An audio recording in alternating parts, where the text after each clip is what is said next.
Eric and me and Matt, Wes, Xiaoping is in China, Eric Lindsay's in New Mexico, and Melissa is the Navco staff that's really helping out here. And if you have questions about things, you can contact me or Melissa.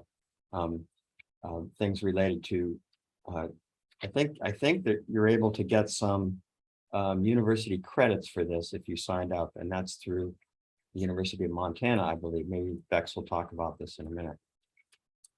So again, thanks for everyone for coming.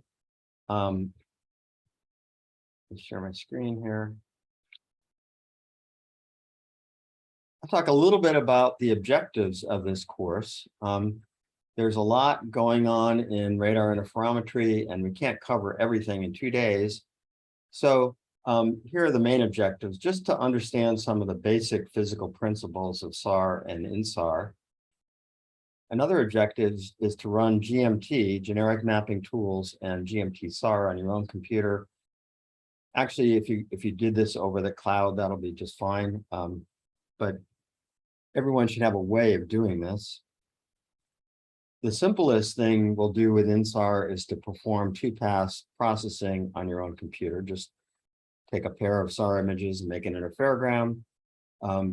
Hopefully you'll learn how to select the free and open data from ERS, NVSat, Sentinel-1, and we'll hear about NISAR, which is the NASA mission coming soon. And then there are some examples where you can process data, a whole variety of satellites.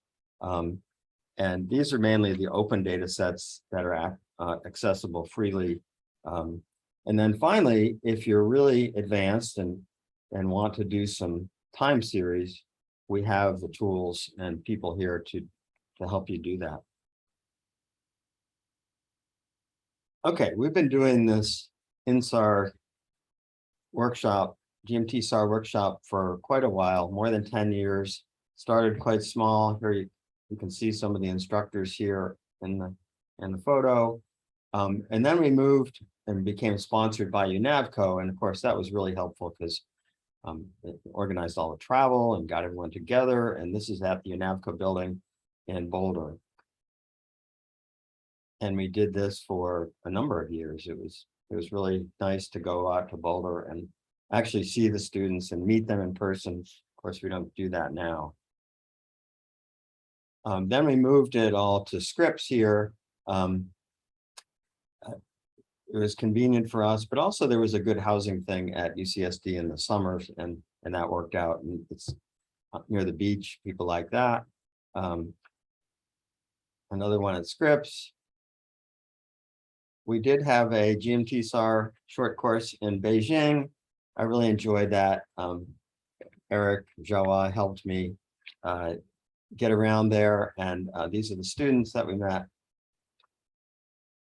Here's one in Scripps in 2017, 2018, 2019. And then, of course, with the pandemic, we went entirely on Zoom the way we are now. And actually, this is working out really well because Navco could only pay for travel for about 30 students, whereas this way we can get students from all over the world.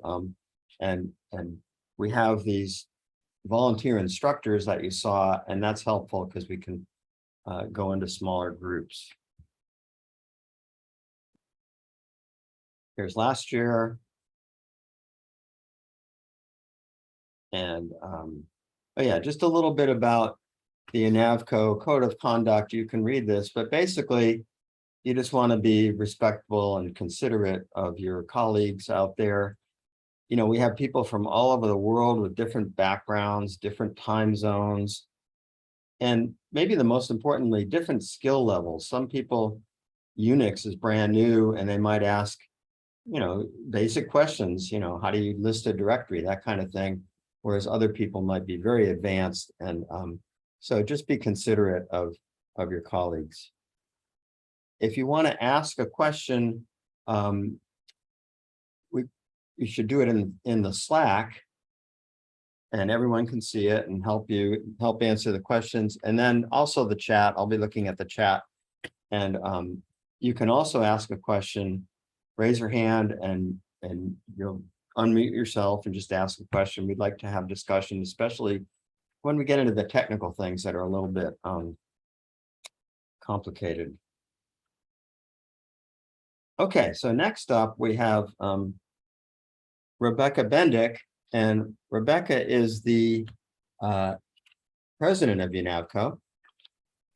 She's also a professor of geophysics at the University of Montana, and she uses geodetic tools to study earthquakes and hydrology and natural hazards. And she's going to come here, she's here online, and talk a little bit about what Unavco does, what's the mission, and a little bit about their educational program. So, and I think Bex is in Montana. Okay. Thanks so much, Dave. And a huge thank you to you for instructing this class and to all the volunteer instructors. It really makes an incredible difference to have such skilled people introducing this topic and sharing their expertise. So Dave is right. This short course is sponsored by Unavco, and we sponsor and support a variety of technical short courses and workshops over the course of each year.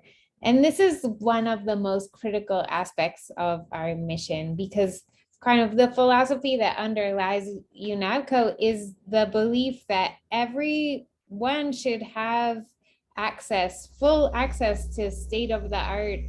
Sorry, there's a cement truck driving by my house. Right, we all believe that everyone should have access to state-of-the-art data and the tools that you need to do world-class science. And so it's a really basic part of what we do to make sure that there's accessibility and inclusion and a range of entry points. So doorways into the world of geophysics for all of you, regardless of where you come from or what your skill level is, like Dave said. And these technical short courses are integral to that. And the underlying reason behind the underlying reason is that we absolutely believe with all our hearts that the most amazing science gets done when the most different brains are focused on the exciting questions at hand. So supporting short courses and workshops is absolutely critical to everything that we do. So on behalf of Unavco, welcome to this short course. We hope that you'll, by engaging with this, continue to be a part of the geodesy community. So we're super excited to hear going forward what scientific discoveries you make using these tools, what exciting collaborations you develop by interacting with each other. And we urge you to be a part of the Unavco community forever from this point forward. There is some exciting news in the Unavco world, which is that at the end of this year, we're planning to merge with our sister organization, Aries, that supports data and tools for seismology. So by becoming a part of the Navco community right now, you're actually joining a community of geophysicists to explore tons of different problems in Earth system science. So we hope this is only your first or maybe your second or third or fourth, I don't know, experience with geodesy and Unavco, and that you'll keep coming back and use tools from seismology and other kinds of geophysics to discover cool things and then teach us about them. So with that, go forth and do great science. And thanks again to the instructors. And if you have any questions or you want to find out more about Unavco or Aries, or what we do or how to get involved, please check out our website or just reach out to me directly. We're always excited to have input from those of you who are really the next generation of geophysicists. Great, thanks, Bex. I don't see any questions up. Somehow I've lost my Slack thing, so I don't see the questions there, but I can see in the chat. One thing about Navco and universities is that I think we hope that your university will join, and I can't remember the process, but it's not that complicated. So and there's a lot of benefits to it. It's not complicated, and the instructions are on our webpage. And if your institution is not already a member of UNAVCO and you do join, you automatically become a member of this new organization that will be the merged one. So One of the other benefits is there's something called WinSAR, the Western North America INSAR Consortium. Eric Lindsay's here, he could tell you all about it, and he's the chair of the consortium, but this provides access to a lot of SAR data and software and so on. So yeah, they're good, there are benefits for joining UNAVCO. Okay. So I'm going to share my screen again and talk a little bit about the short course and a little bit about SAR and how it's different from other types of remote sensing. Probably the right one. Somehow my screen. Oh yeah, a little bit about the course outline. Can you guys see that? Is it okay? All right. So today we have a few hours of presentations, and we'll start with some introduction and overview of SAR and INSAR. I'll show your topographic maps that people sent. They're really interesting, and we'll talk about those, learning GMT. Then we'll have a group photo, so please stay online. That'll be just before the break. And then we'll have more detailed technical presentations on SAR and INSAR. Talk a little bit about the acquisition modes of SAR. Sort of technical, but you need to do this to understand the basics. And then we'll have something about SAR data access, which can be complicated, and something about NISAR. I don't have full screen mode, but that's okay. Here we go. And then day 2, we'll get more into the technical discussions about 2-pass processing, looking at input and output files. What do all those parameters mean? What are all those directories and files? Try to clarify that. Then something about phase filtering and unwrapping. What are the best parameters? How do you decide on which parameters to use when you do unwrapping? It's a very difficult but important task. Something about atmospheric and ionospheric artifacts, because when you look at an interferogram, most of the time you see things you're not looking for: atmosphere, ionosphere. Actually, hydrology, if you're not a hydrologist, it looks like noise, but it's actually quite an interesting signal now.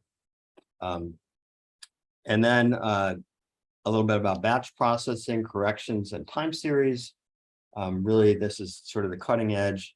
And then we'll have some sessions on applications, just things out of the literature that have been published, interesting results: volcanoes, earthquakes, crustal fluids, and interseismic motion. And then, as I said before, on Wednesday and Thursday, you'll meet with your breakout groups and do presentations. Hopefully everyone was able to do some kind of presentation, ranging from just doing one of the downloaded examples to maybe doing some time series. And then finally on Friday, we'll have an open session with selected presentations from each of the breakout groups. And that's always really interesting for me, because you find out things that are completely new and different and exciting. So, and that'll be it. And then you know, feel free to contact your instructors after the short course, and you can go on the GitHub site and ask questions also. There's a discussion there, and I think the Slack will be open for questions and discussion. Okay, so a little bit about the homework that you've all been working on. And this starts off with really basic stuff about Unix. And actually, if you take this short course and this is your first introduction to Unix and you learn about Unix, it'd be wonderful because Unix is a great language for programming and to do anything in sort of technical detail. It's a good thing to learn how to use an editor, a text editor that's not a GUI one. And then the second homework was to learn all about generic mapping tools, which is really challenging if you haven't seen this before. This has a steep learning curve. Some of you may have taken the GMT short course last week, which is a great way to learn with Paul Wessel and his group. And if you learn generic mapping tools, that's a really big step forward. And so those are the first two items. And then about Gmtsar, installing it. How do you install it on all the different machines? Where can you find some of the resources like the data and so on? So that was homework number 3, hopefully, and then you can test out your download examples, make sure it all works on your computer. And then homework number 4 is to learn how to access SAR data, which is, I said before, is a real challenge. But there are some great facilities out there. Alaska Satellite Facility, ESA has a good facility, and also Navco has this WinSAR site that hosts something called super sites that we'll hear about later, but these are also open data. And then finally, there's a little bit about Jupyter Notebooks, and we should probably be moving more in this direction, but there's some examples out there. Okay, so the Unix homework, I hope you all learned this. What are these files for? .cshrc. It sounds sort of cryptic. In fact, when you do an ls, you don't even see the file because you have to do an ls-a. But this is important just for setting the path. And one of the most important things, like if you put your Gmtsar system in a certain location, like user local Gmtsar, and then you type a command like ESARP, you want to be able to, your system wants to be able to know where to find that command, and this is what the path is used for. So hopefully everybody is doing this, and I see this is an example from Eric Lindsay from, I don't know how many years ago, a long time ago, but we still use it because it's pretty basic here. You can also alias things like more and so on. Okay, so in the next few minutes, I want to talk a little bit about satellite remote sensing in general, and then some of the concepts like a SAR amplitude image and wrapped phase and correlation. And then a little bit more about coordinate systems between radar coordinates, that's the coordinate system that the data are acquired in, and geographic coordinates. These are the maps that you like to look at to try to understand what's going on. And they're very different, but both are needed. And then something about unwrapped phase and line of sight displacements. Again, really, really brief, just an introduction, and we'll get into the details later on. Okay. Remote sensing, this is a complicated slide, but what you see on the x-axis here is the wavelength of the electromagnetic waves that you're trying to sense the Earth with from, say, outer space. And these are windows in the atmosphere and ionosphere, so you can see through. So like there's a visible window, of course, where almost 100% of the energy gets through, unless there's clouds, and then you can't see the surface of the Earth. And there are these other windows going up to through the infrared, all the way out. So the wavelengths down here, 0.5 micrometers, are really small, wavelength of light. And when you get up on this end, the wavelengths are much longer, still electromagnetic waves, but they're going from centimeters up to almost a meter. And the important issue here is that the atmosphere is very transparent. The atmosphere and the ionosphere are very transparent to those electromagnetic waves. So this is a really good place to do remote sensing. And so normally when you see pictures of the Earth from space, they're in the optical but we're going to be taking images of the Earth from space in the microwave. And so that's the main difference. And we'll see in a minute that later on, the wavelength really matters for focusing the images. Okay, just a little bit about the Sar geometry. So we have this satellite orbiting the Earth, and this is a picture of the antenna. It's a rectangular array, and it's looking off to the side of the satellite trajectory. This is up about 700 kilometers, going at about 7,000 meters per second. And it's sending out radar pulses thousands of times per second. And these hit the surface of the Earth, and they sweep across this swath, and energy gets reflected back to the antenna. And so you can image a swath of a certain width. You can't look straight down because you don't get any range resolution. So you have to look off to the side. So there's the footprint of the radar.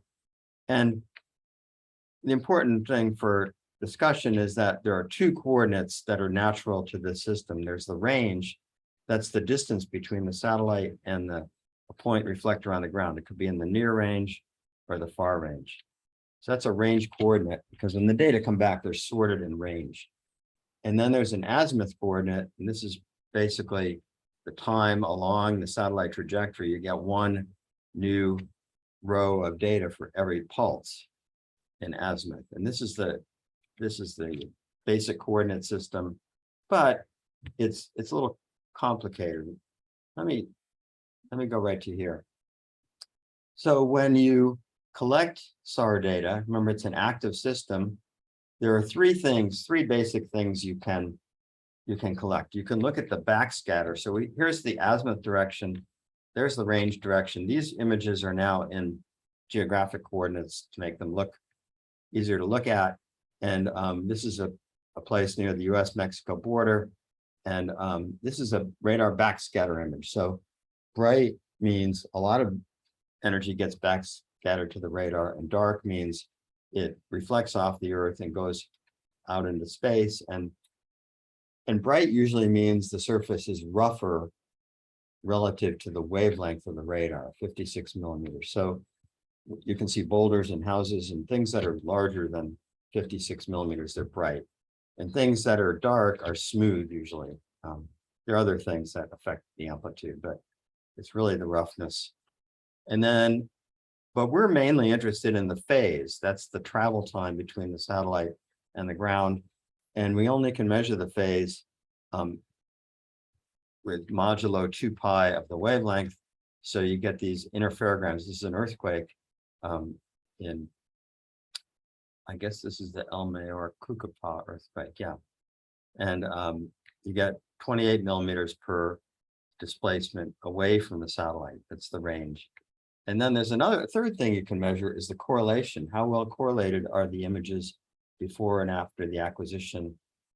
And there's a number of things that can cause decorrelation. If the surface is rough and it has only rocks on it, it's going to be highly correlated. But if you have a surface with water, of course, is completely decorrelated. That's up here. And this sand over here is decorrelated because it's the waves are penetrating in and becoming decorrelated. But a lot of it is due to vegetation. If you have any vegetation growth, or you have snow or water or ground shaking from the earthquake, you can cause decorrelation. So decorrelation is a real problem when you're trying to do interferometry time series, especially because you want to pick images that are well correlated. That was at C-band, 56 millimeter wavelengths. But if you go to longer wavelength, you get slightly different results. You get a backscatter image. Now the fringes, or the number of millimeters per fringe is 118 here, longer wavelength. And then the correlation is different because L-band waves respond differently to vegetation. Okay, so again, we have the data collected in radar coordinates, and the two coordinates are range and azimuth. these are just the number of lines in the file, and this is the number of range bins in the file. So all the processing is done in this coordinate system, but as I said before, we want to look at things in more natural geographic coordinates, place them somewhere on the Earth, and you have to transform between these two systems, and I'll talk about that later on. This is a much better way to look at the data, but this is most of the processing is all done in radar coordinates.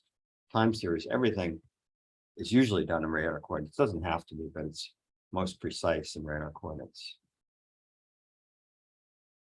And then the final thing is when you have the phase, you can unwrap the phase that we'll talk about later. Basically, each of these fringes is 28 millimeters, and if you could count the fringes, you could see how many total there are, and there's a computer program that'll count them for you. It doesn't always give you the right answer. You can have phase unwrapping errors, but for the unwrapped phase, this would still be in radians, but it goes, rather than plus or minus pi, it goes up to hundreds of radians. And then if you wanted to make sense out of that in terms of displacement, you would take those numbers and change the sign, multiply by the wavelength, divide by 4 pi, and that gives you the line of sight displacement. So this is a more easy to way understand measurement, but a lot of people ask the question, how can I convert these into north, east, and up, like you get from your GPS receiver? And that's more complicated. We'll talk more about that. But from the satellites, we're only getting two displacement vectors, one on the ascending track of the satellite and one on the descending track of the orbit. And so we can't get 3 components. We will be able to when we have NISAR, hopefully. But so we'll talk about how you combine GPS and INSAR in different ways to try to bring them together into this system or a northeast up system. Okay, so in conclusion, atmosphere is very transparent to microwaves.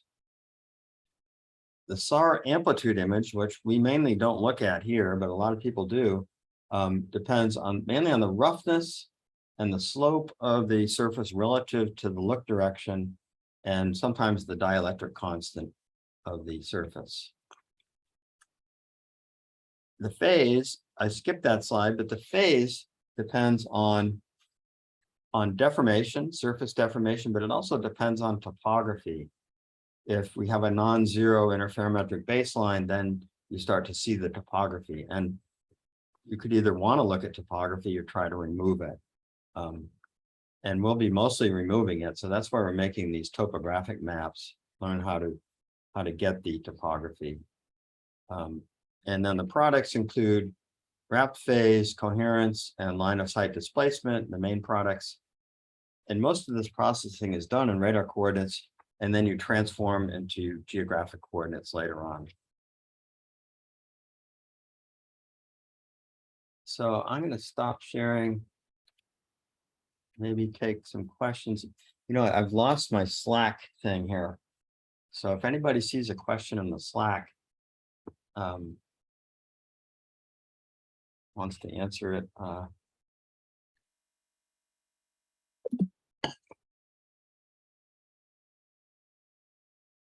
Also, you could speak up or raise your hand if you have questions, anything, questions about the course, what we're going to cover. If there's something that you think is missing, we'll try to get it in.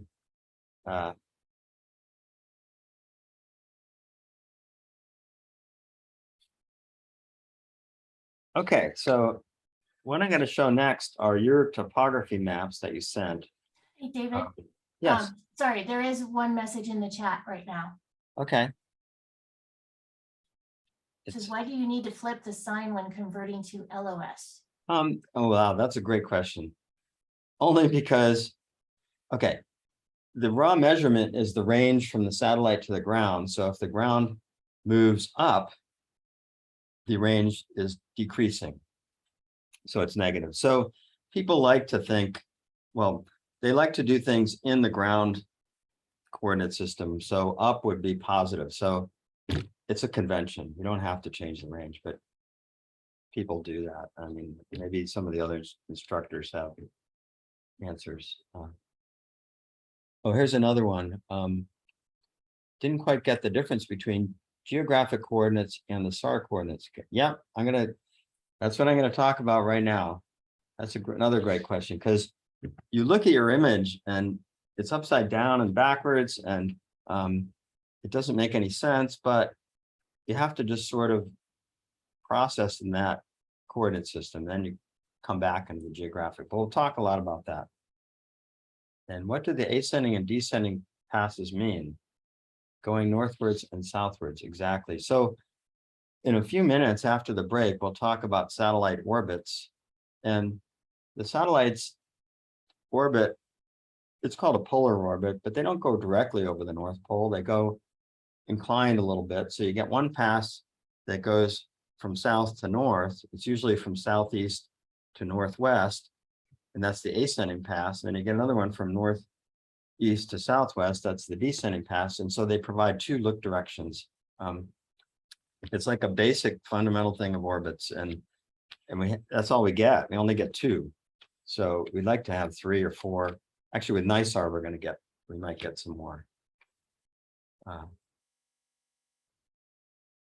Understand. Let's see. How can we understand?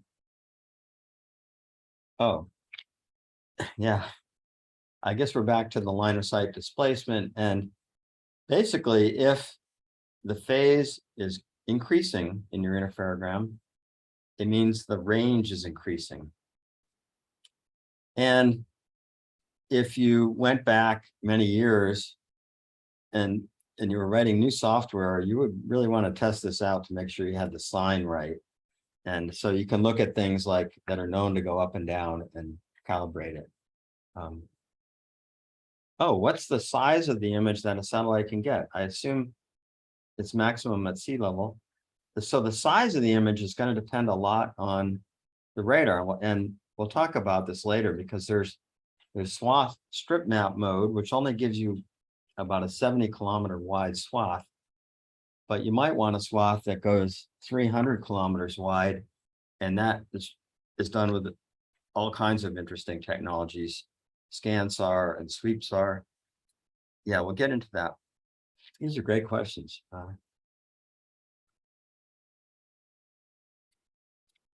You can keep them coming, and we'll try to get more. And if the other instructors want to pipe in with answers, that'd be great. Oh. A little bit. Are we going to talk about resolution? Yeah, ScanSAR has, well, yeah, we'll get into that. We're going to talk about range resolution. It's a function of the radar, basically. And azimuth resolution. Okay, so next. These are great questions. I want to talk about your topography maps. Whoops. I'll go all the way back. Escape. Now, some of you, if you were making topography maps of your region of interest or where you live, and it was near a coastline, you'd think, oh my goodness, the shoreline doesn't match 0 elevation. And this can be really confusing. You might have spent some time maybe overlaying an ocean or something in GMT to make it all work. But the issue is that radar interferometry and GPS, they use a coordinate system of the height above an ellipsoidal shape of the Earth, ellipsoidal heights, whereas normal people want to know the height above sea level, orthometric heights, and they're slightly different. They're maybe 33 meters different. And so this is a diagram of that situation. Here we have the ellipsoid. This is a ellipsoidal shape, just an ideal shape of the Earth. And when we measure things from satellites, we're referencing everything to this ellipsoid or to the center of the Earth. but your topo map that you get from USGS or whatever is the height above the geoid. And you can see at the shoreline, they don't match perfectly. They could be differ by 20 or so meters.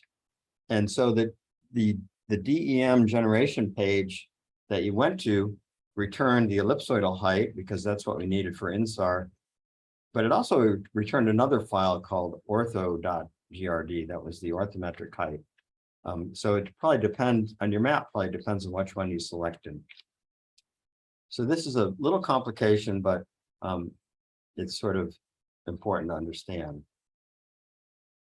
So the first two maps, I have a whole range of maps, but they illustrated this issue perfectly. So Besant has a map of San Vincent, an island. I'm not familiar with San Vincent, but you see this, the color map that he used was, you know, nice colors for the land, and in the ocean it was blue. But I think this other blue is an ocean mask, and you see they don't match because the geoid height in this area is minus 41 meters.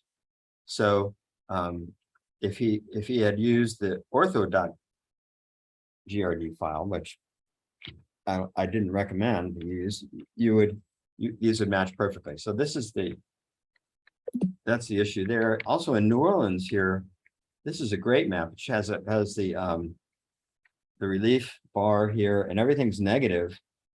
And the lowest point in New Orleans is only minus 2 meters. So this is also due to a geoid height change, which is fine, but it can be confusing.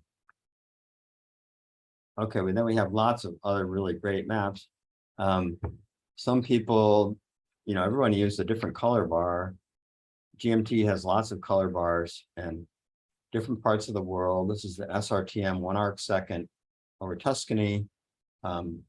Here's another map of,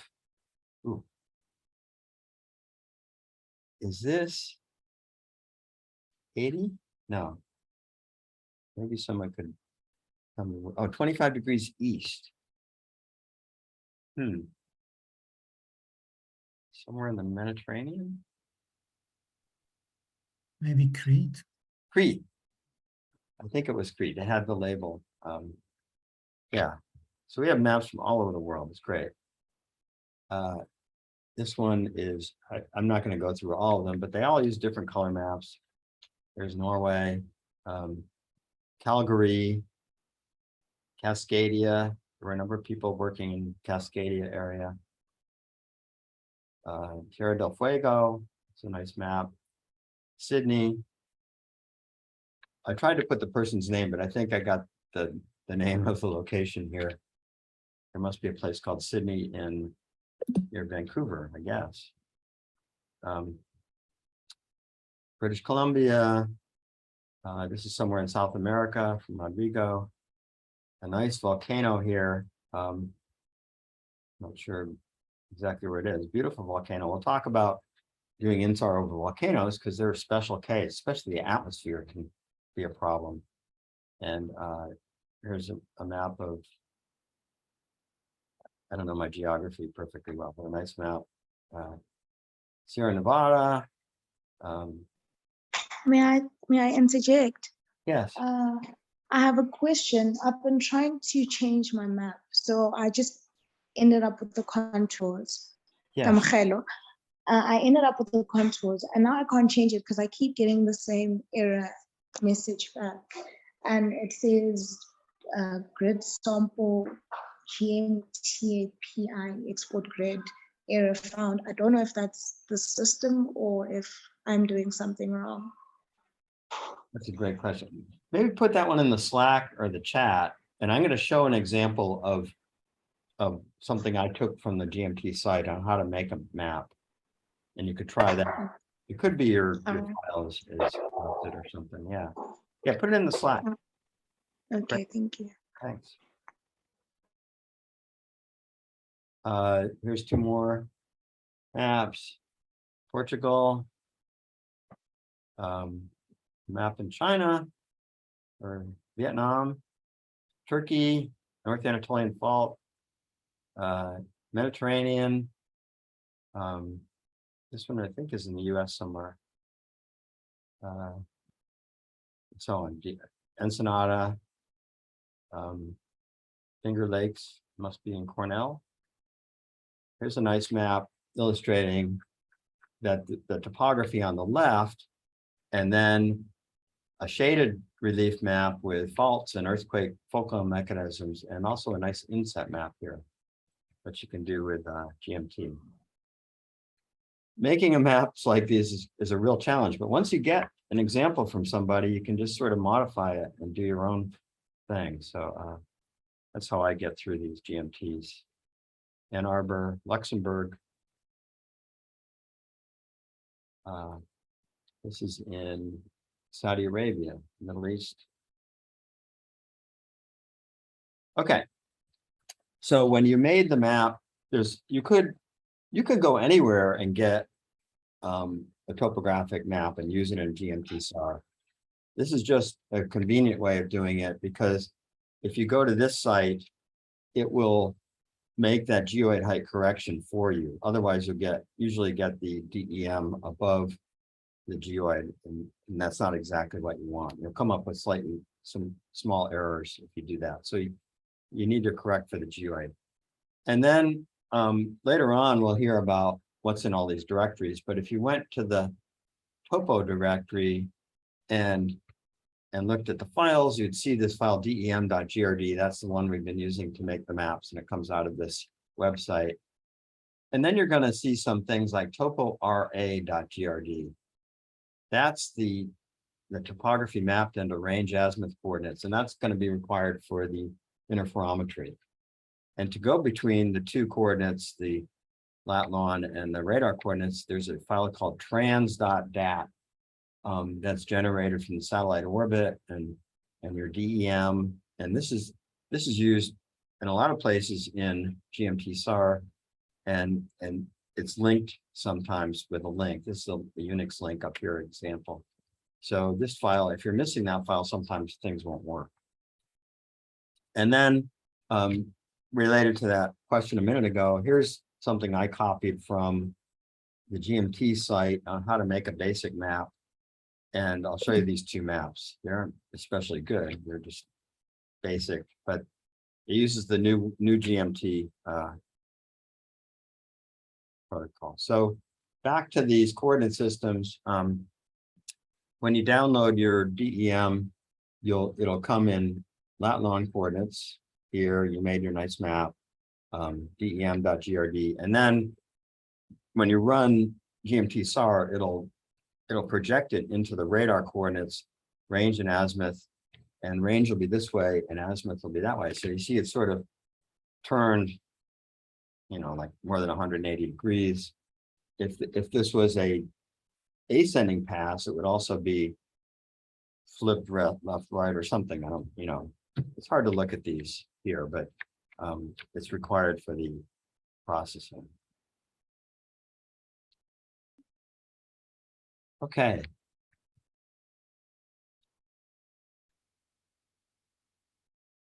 Let's see. Oh yeah, Crete. I'm looking in the chat now.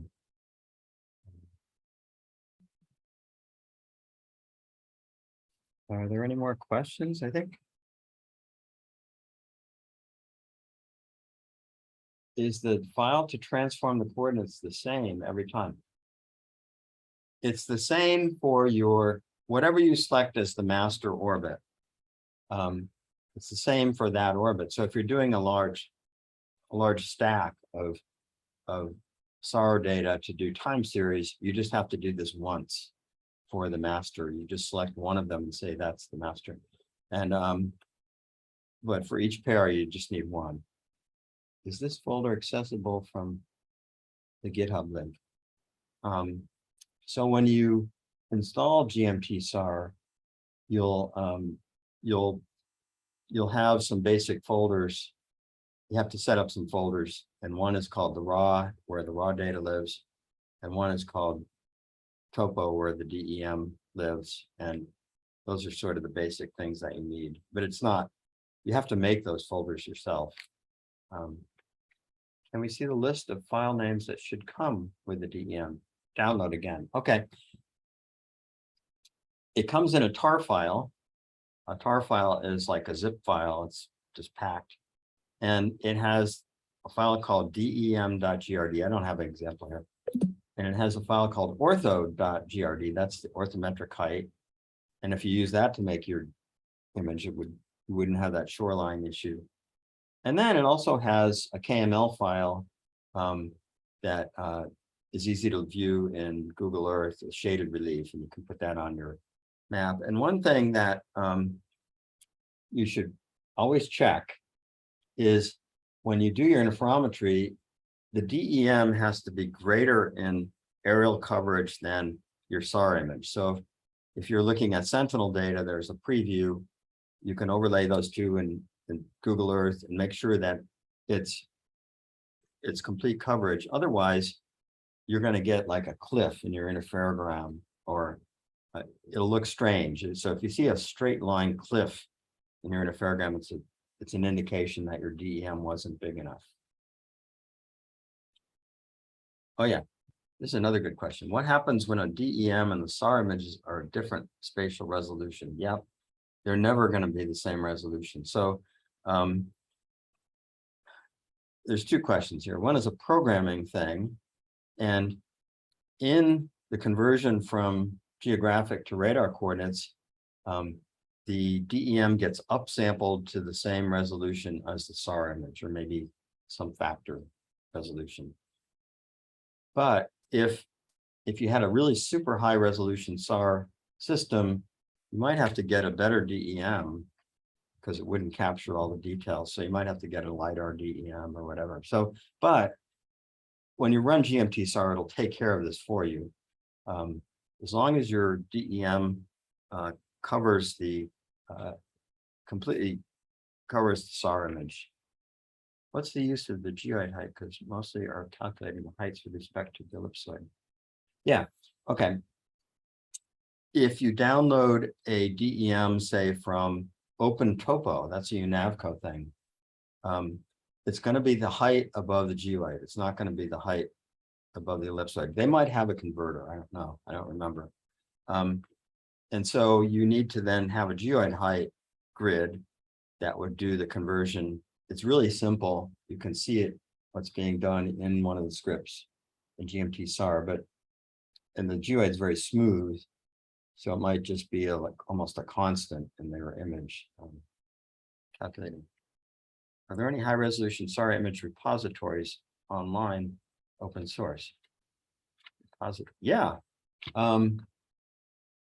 I think Katya is going to talk about this later on.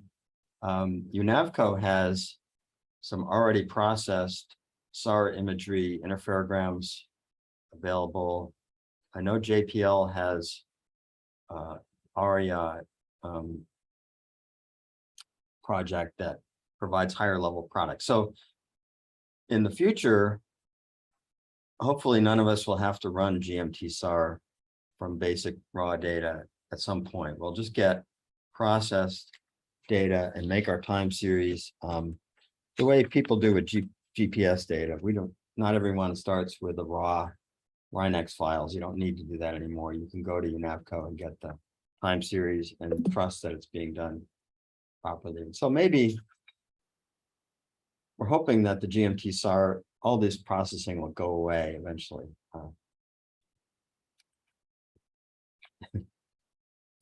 It's all going to be ice, David.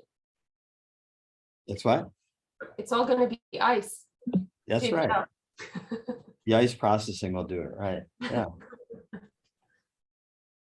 I think we should move on, but in order for to move to the next level, we need to have 2 or 3 processing centers that compare results, agree that the results are good, and then the user can be confident that everything is good. And GPS has gone through that already. The INSAR is going through it now.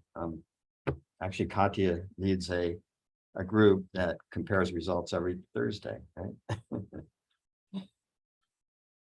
And they agree pretty well, usually. That's good. So I think what we're going to do now is we're going to have an online photo. So if everyone can turn their camera on if they want to. Melissa's going to try to take a photo. My Zoom is doing crazy things. I've lost the background. Oh, here we go.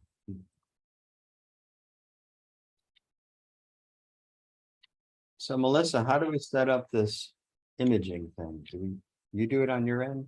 Yeah, I just do a screenshot and I'm just waiting for everybody to get their cameras on. Okay.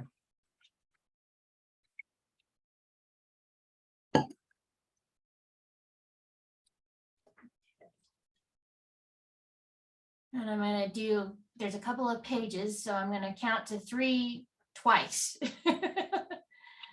So, all right.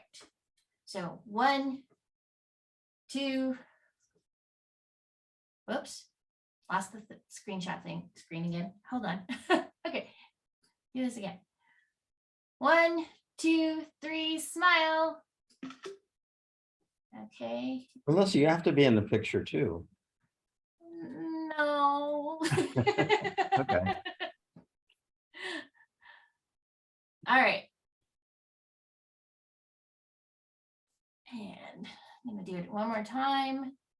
1, 2, 3. Smile. All right, I think I got everybody.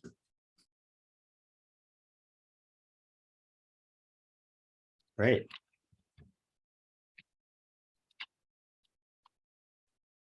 Okay, so I think we're scheduled now for, why don't we take a break till on the hour? So it'll be 11 a.m. for me, but so how about it's like a 7-minute break and then we can come back and have a brief introduction to Gmtsar. Java.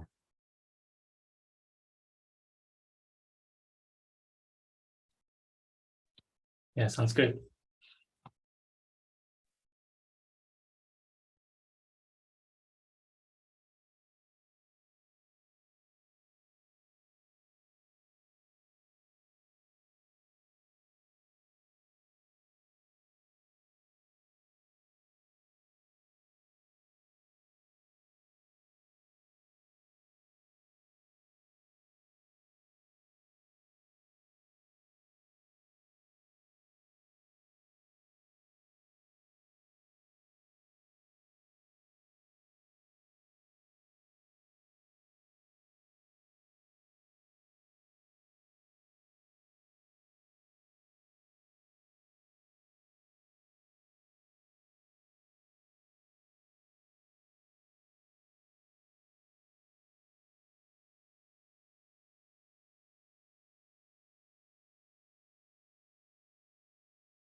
But one thing about the Slack channel, I'm not a big Slack user, but I put the link in there and I'm not sure which of the threads we follow. General, installation. Should we be using the short course for the yeah, Joe, I'll put in the agenda for today.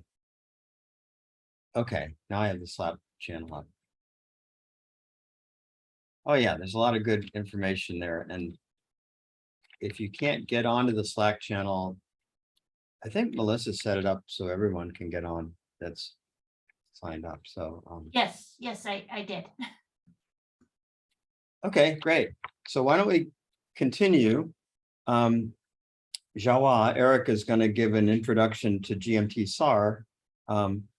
So why don't you take it away? Can you share your screen? Are you going to play the video, Jawa? He has a baby that's 3 weeks old.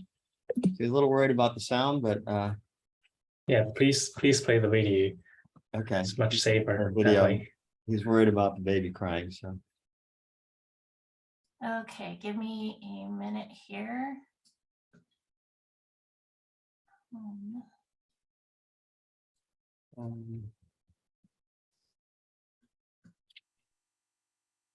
did they go? They're there. Is phase information affected by speckle? Which filters? Oh yeah, we're going to talk about filtering later. Yes, you have to filter, or it'd be very noisy. The phase.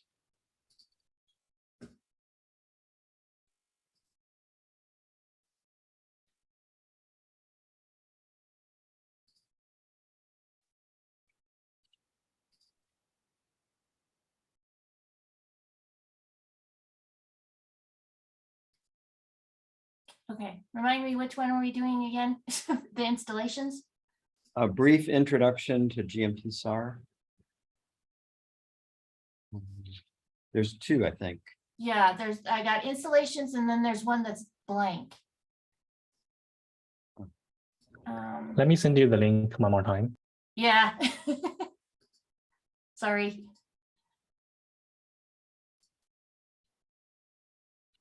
This would be a good time for questions too. It's in your chat, I Oh, believe, yeah. right now. Yep, Yeah. I got it. I got it. Okay.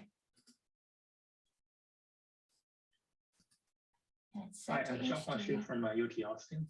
Whoops. I share screen first.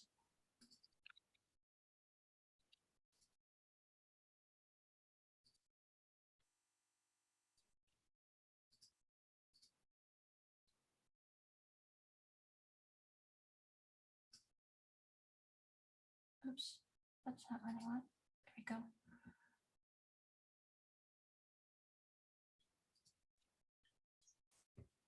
Hi, I'm Xiaohua Xu from UT Austin. Sorry that I have to make this lecture in this format. Over this part of the lecture, I'll make a brief introduction to the Gmtsar software. So we'll go over some of the designs of the Gmtsar software, update you guys with some of the newer features or recent developments, and I'll talk a bit more on the newer missions, relatively newer missions. So Gmtsar is a open source in-SAR processing software. It has the capabilities of handling most of the open SAR data, from processing a pair or interferogram to doing a large stack of data using GNU parallel. It has tools to do time series with atmospheric corrections as well. And most importantly, it is completely free and open. That means anyone could take any piece of the software for commercial or personal use. You can copy it, modify it, redistribute it without any restrictions. The software is written in C, most of the modules for the processing modules, and C shell to connect them together. There will be a Python version in the future, which kind of depends on our founding status, but that's one of the future directions for sure. The product of Gmtsar is fully compatible with GMT. If you want to use the result to produce publication quality figures, which makes things easy to handle if you are familiar with GMT. GMT is, by the way, is generic mapping tools, which is a popular software for plotting earth science data or maps. If you are an advanced user, you could easily manipulate the product from Gmtsar using the functions in GMT. And lastly, we try our best to make the processing chain really simple and easy to modify, so that you can basically build your own processing chain or implement anything that you want to replace part of the Gmtsar processing. Okay, here's a diagram of the design of Gmtsar. The entire processing chain is divided into 6 steps, and we are gonna go over them one by one. The first step is called pre-processing. The objective of this step is to convert the incoming data from different space agencies into a format that can be recognized by the Gmtsar software. This is a part where the software differs the most from one satellite to another. If every agency could agree on a common format, everything would be much easier, but it's hard to see that happen. Anyways, this step usually converts the satellite data into 3 files, a data file with the suffix of .raw or .slc, which stands for single log complex. Basically, they are just a big chunk of binary numbers. And also another file is a parameter file with the suffix .prm, which stores all the metadata that will be used for processing the data, and an orbit file with the suffix .led, which is the needed orbit records to calculate and interpolate the orbit. The associated modules that are usually used are often given the name like ERS preprog or NV preprog, and so on. And after you get these kind of files that can be recognized by Gmtsar, the second step is to focus the image and perform curvature, which is also called alignment. Focusing is a step to convert the raw data or raw radar echoes into the single local complex images. Basically, after that, you can consider the measurement to be from a very, very long antenna that has pretty good resolution along the track direction. Nowadays, many satellite agencies has taken this part as their job. So the data you get normally are already in the SLC format, like Sentinel-1 and ALOS-2. Then after you have this format, then you have to perform the alignment step, or called curvature, which is basically matching the two images together, so as to make sure they are measuring the same thing from pixel to pixel. The reason that you have to make this step is because every time the satellite makes an acquisition on the ground, the footprint is not always perfectly aligned together. So you have to like make some adjustment to stretch it or shift it a little bit to make them match. The third step is called back geocoding. It is a step to project the topographic information into radar coordinates. So later on, when you are doing interferometry, the topographic phase could be corrected. Sometimes this could be quite slow, depending on the interpolation approach or how large of an area you are performing this back geocoding. The one module that is called here is called DEM to topo.RE.CSH. Then you have everything ready to do interferometry, which is basically differentiating the radar phase of the two images. And also filtering is also done for this fourth step as well. The theory of this part will be covered like later on, so I'm not going to talk too much on it. And once you have the radar phase, you could unwrap them. Phase unwrapping is basically to connect the radar fringes into a continuous phase map. This is kind of necessary if you want to measure deformation. It is more like an art sometimes, and this part will be covered tomorrow. Lastly, you could geocode your product. The information used for geocoding is actually from this step 3, back geocoding. Basically, we produce a large lookup table used to interpolate the data from radar coordinates to geo coordinates. The main script used here is actually called proj RA, which is radar coordinates, to LL, which is long lat. Or you could use a higher level script called geocode.csh. Okay, some more stuff. Other than the processing chain itself, we have some modules or scripts outside of the standard processing chain. Like we have modules to do corrections like tide correction. You can estimate atmospheric phase. We do also have time series tools, which is based on, which is using a coherence-based SBAS. SBAS is a time series approach, by the way. And also we have some data manipulation tools where you can cut, paste, or like reassemble data, or like we call them bursts. Many of them are for Sentinel-1 though. And lastly, we have this, we call them top level scripts, which are used mostly by users, I think. They basically cause the modules mentioned above to finish the processing chain. If you have tried some of the example data sets on the Topaz side, you probably noticed that this P2P processing.csh, that script is in almost every one of them. We do have some other top level scripts to deal with frame-wise processing. For example, for tops, you have Sentinel-1, you have P2P S1 tops frame. And for ALOS2 ScanSAR, you have this ScanSAR frame script. For dealing with large stack of data, there are also some back scripts. They are written for, I think, tops, ALOS2, and some of them are for even earlier data sets like ERS. But later on, we're actually thinking of writing newer batch scripts by purely calling this P2P processing script, because now it has the capability of dealing with individual steps in the processing chain and basically apply it to different data sets by manipulating the config file.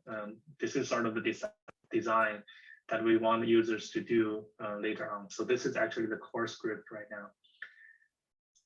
I also want to update you guys with some of the recent progress of Gmtsar. Most of them are from the past year or past a few years. I want to mention some of them here. We do have an Ionosphere correction module in the script now, but mostly they are tested for Sentinel-1 and ALOS-2. We now have a new SPAS parallel module that is enabled with OpenMP, so you can actually speed up the time series analysis part. And to reduce the memory cost for that SPAS program, we also built an nmap option. So it'll swap disk space for use of memory.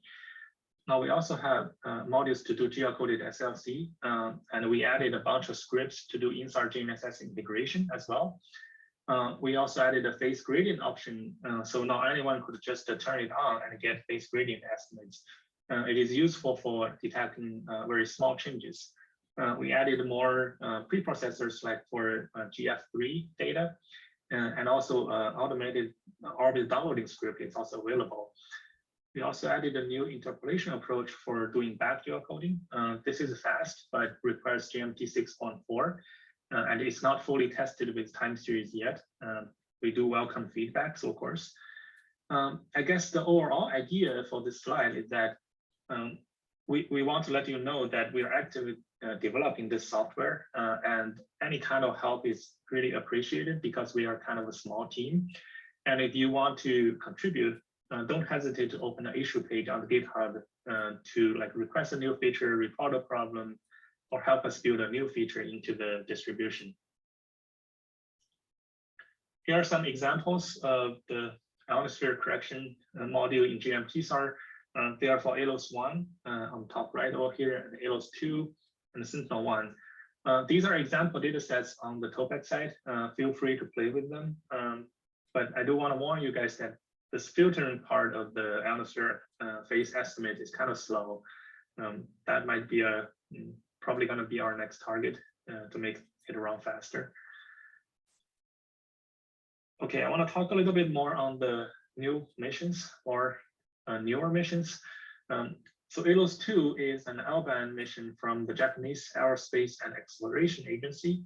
It has a 14-day possible repeat, but normally you get less acquisitions than that. Like here at San Andreas, in California, you get basically 42-day repeat, and they're in ScanSAR mode. The data is free, but you have to write proposals to get it. And they mentioned that they are going to open their data, and hopefully that's going to happen soon.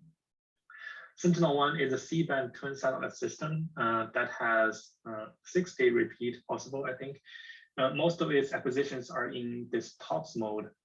We're going to cover that later on. The data are completely open and free. Also, ASF, which is Alaska Satellite Facility, has these data archived. So if you're going to download that data from North America or South America, that might be a faster route. And unfortunately, Sentinel-1B died last Christmas, but I guess Sentinel-1C is going to get launched. So we're still going to use this twin satellite system. Both satellites have really good orbit control. They have their advantages and disadvantages. Currently, they are the free SAR data that's used a lot in the Earth science communities. In less than 2 years, there will be another new SAR mission, and it's free. Its data is free. It's a NISAR mission. I think I've been saying this for like 3 consecutive years now because the launch dates keep getting delayed, mainly due to COVID. But NISAR should be a new game changer as it has Ionosphere correction design from the beginning. And the data volume you're going to get each day is around 80 terabytes. That's like tons of data. Right now, till like maybe a few years later, is probably the best time for InSAR. And I want to show that with this diagram. which is the number of maximum acquisitions you can get every year for an area that's under the observation plan. In the 90s, you could only get ERS data.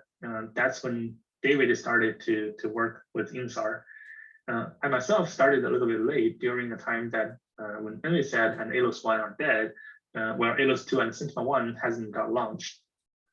So my first PhD project was to dig into the earlier data sets. Now, if you guys join right now, you are basically at the historic high. It's probably the best time for SAR. I'm going to stop here and take questions. Thank you. Great, thanks. Are you going to take questions live? I mean, that seemed live to me, but it was, Yeah, if you have any questions, please like either ask it live or drop the question in the Slack or in the chat. Someone asked about the what exactly happened to Sentinel-1B. I don't know exactly. Heard that they cannot like I mean the satellite died and they can't really reboot it somehow. And okay, I have one question. Yeah, go ahead. Sorry.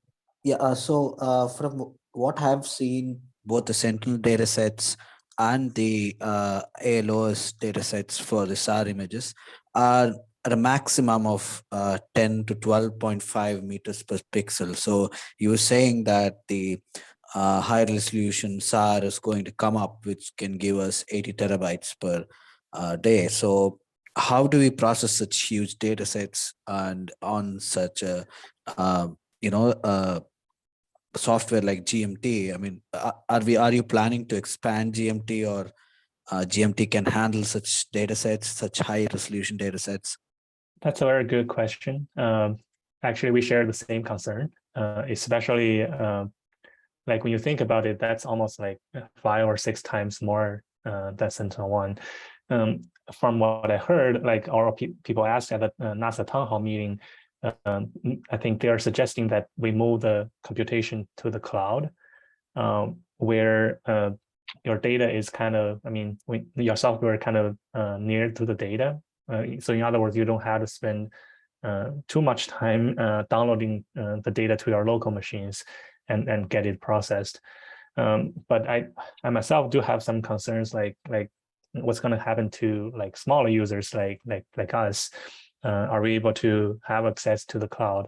But I guess what I heard that ASF in collaboration with NASA is trying to build an on-demand system, but I'm not sure how things are going to work out in the end. I guess we'll see. We'll find our way. Thanks. And another question. Yeah, read the chat. Yeah. Another question is that what is the difference between strip map and TOPS mode? That'll get covered, I think, in the session called SAR acquisition modes, like later today. But generally speaking, TOPS use this kind of like a steering antenna and then repeatedly scanning 3 different subswaths.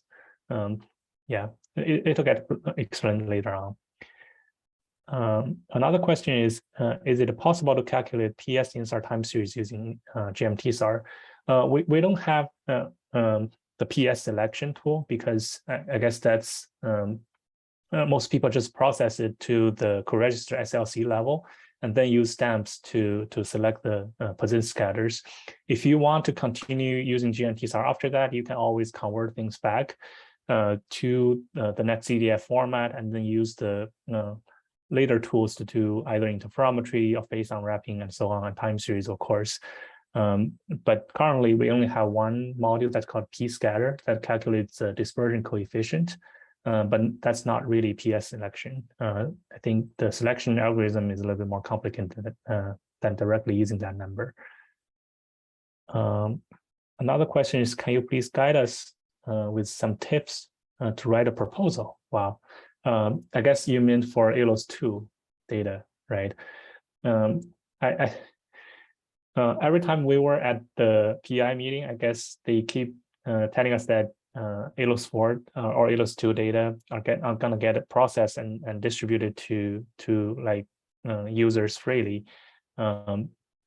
but generally speaking, every a few years they're gonna make a research announcement, either in the RA system or EORA system. And then once you saw that announcement, you basically send in what you want to do with the data. It doesn't have to be very long to JAXA, and then they're going to go through some good procedures and then grant you some codes. I think mostly it's like 50 scenes per year. Yeah, hope that helps. The next question is, after major earthquakes or volcanic eruptions, are satellites sent on campaign missions to measure region of deformation? I don't think the satellites are really on a campaign mission because once they are in space, they follow a certain orbit. So that's why when you are seeing for certain earthquakes, you had to wait for like a couple of days after the event to really see an interferogram. That's because it takes time for the orbit to go over its path and come back again. If you are lucky, the earthquake happens right before a new acquisition, then you get a really early interferogram after the event. But if you're unlucky, like your satellite just flies by and there's an earthquake, then you have to wait the satellite to go over the orbit to come back. Okay, another question. Some satellites can be tasked by space agencies. Yes, of course, either because of big earthquake or because of proposals. Others like Sentinel are doing more scheduled, steady monitoring, like 6 to 12 days. I guess that's the answer to your question, to the earlier question. Another question is, could you explain the difference between PS INSAR and SBAS? So I guess PS INSAR is more of a tool to, how to say, take out the good pixels from the interferograms. Well, SBAS is more generally just a time series tool, like to convert interferogram measurements to more continuous, like long time span time series measurement. All right, I think that's pretty much all the questions. Next, we are gonna go to SAR theory and orbits. I think David is gonna go through these with you guys. Yeah, those are great questions too. Yeah, really great questions. Let me share my screen.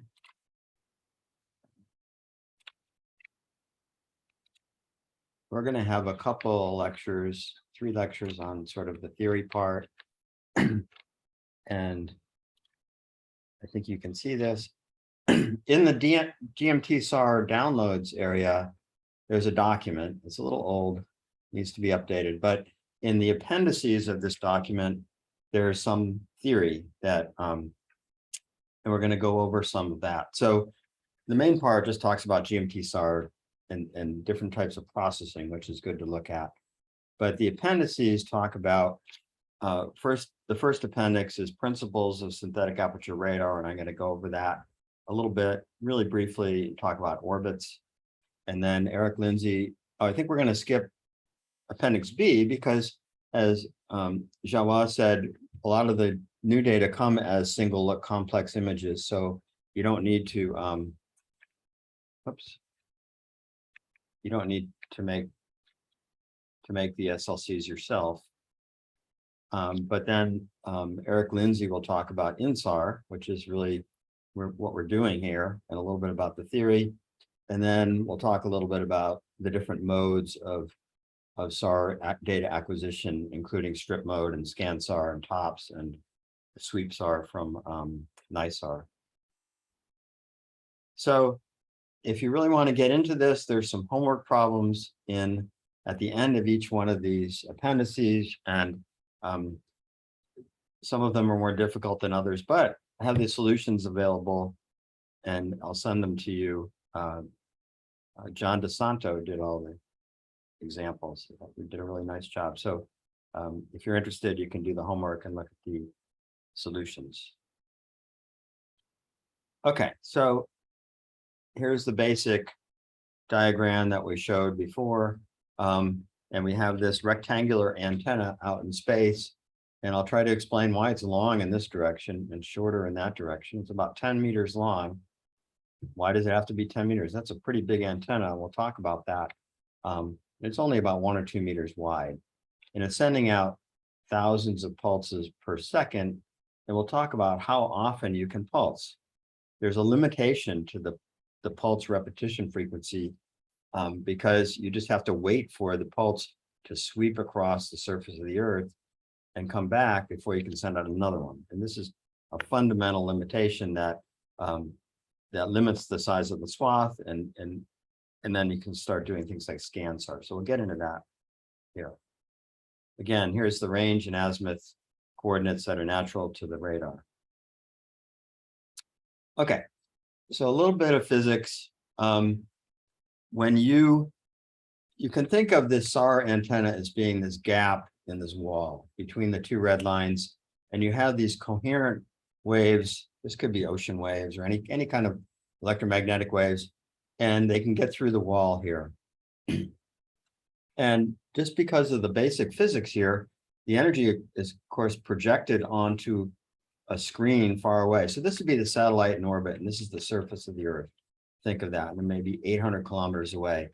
And the projection pattern is not a nice opening like that, but it turns out to be a sync function and because of the physics. And so this is a limitation in microwaves because the wavelengths are long, and this is going to be a very broad illumination pattern.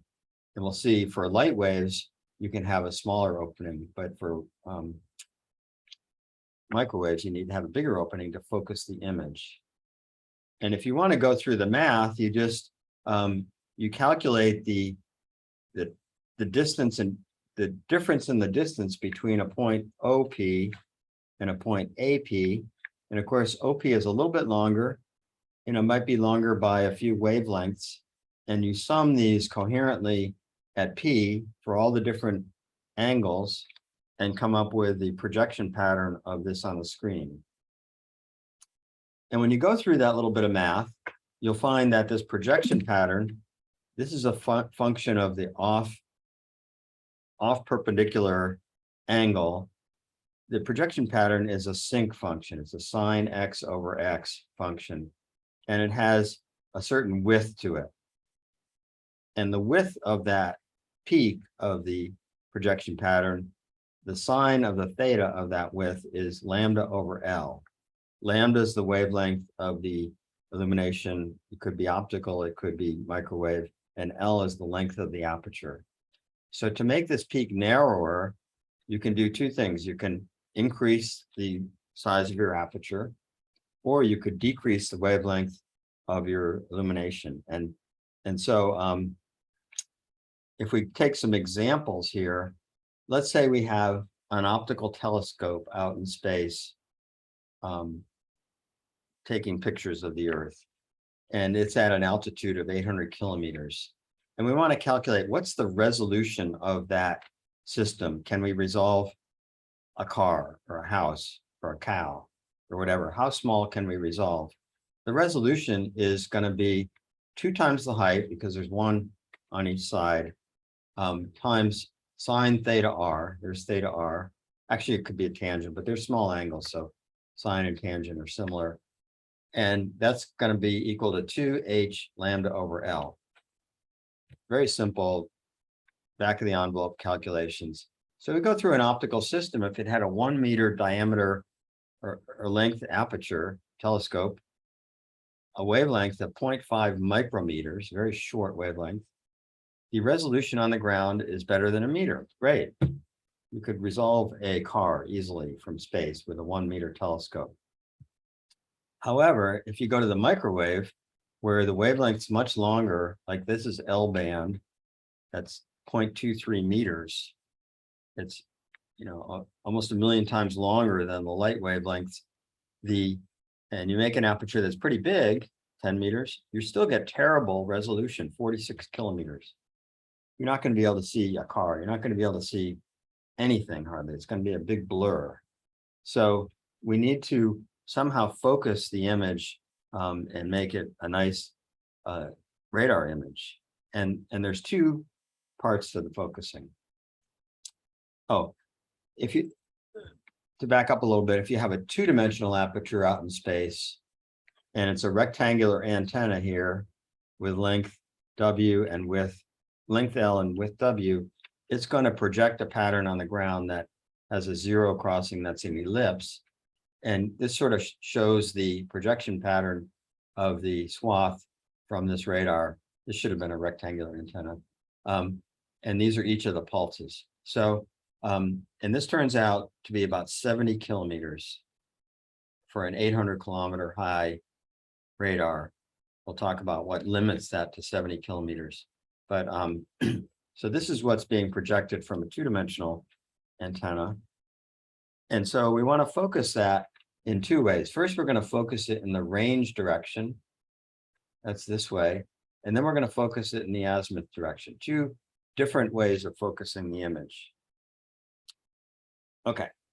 So the range resolution just depends on the length of the radar pulse. Here we have two reflectors on the surface of the Earth, here and here. Here's the height of the spacecraft. It's looking at an angle theta. That's the range. That might be 850 kilometers. It's a long distance. And we want to resolve two reflectors on the surface of the Earth with a pulse of length tau. And so if we make the pulse shorter, it's easier to resolve these two reflectors.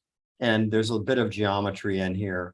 But the range resolution is just the pulse length in time times the speed of light divided by 2, because it's going down and back, divided by the sine of theta.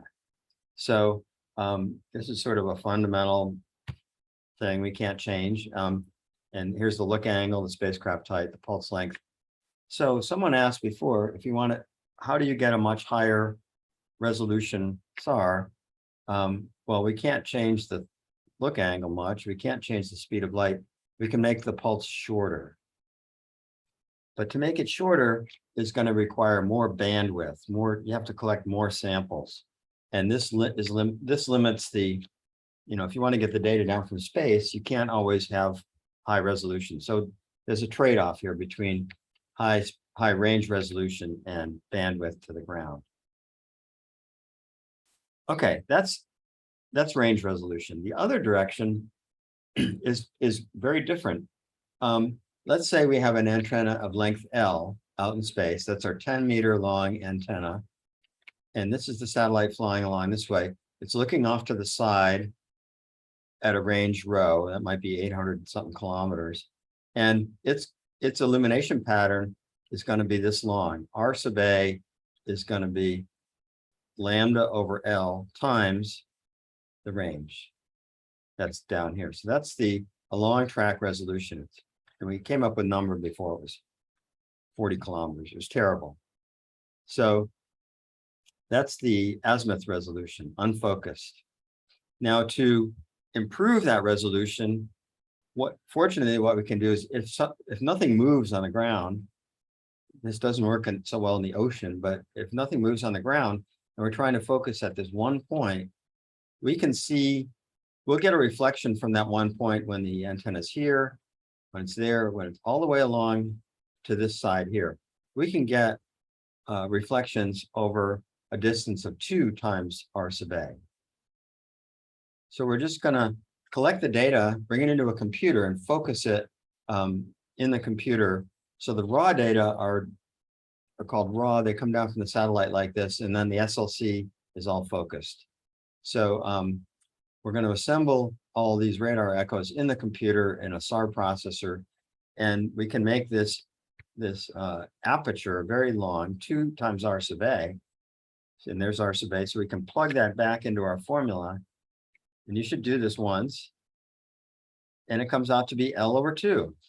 Cool. The azimuth resolution is 1/2 the antenna length, L over 2. So if we make the antenna 10 meters long, we're going to get 5-meter resolution. Great.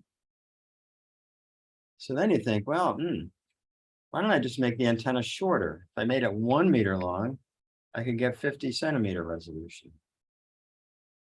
And there's one more really important thing that we can't forget about. And it's in this math here, but I'm going to say it in words. First of all, I'll look at the lower one, the lower thing here. When you send out your radar pulse from the satellite in the near range, it hits the ground and reflects the energy back. Uh-oh. But you have to wait. You got to wait till this thing sweeps across the surface of the Earth into the far range before you can send out another pulse. So you have to wait. And, you know, it's a few milliseconds, maybe less than a millisecond. But anyways, we have to wait. So we can't send pulses out as fast as we would like to send them out.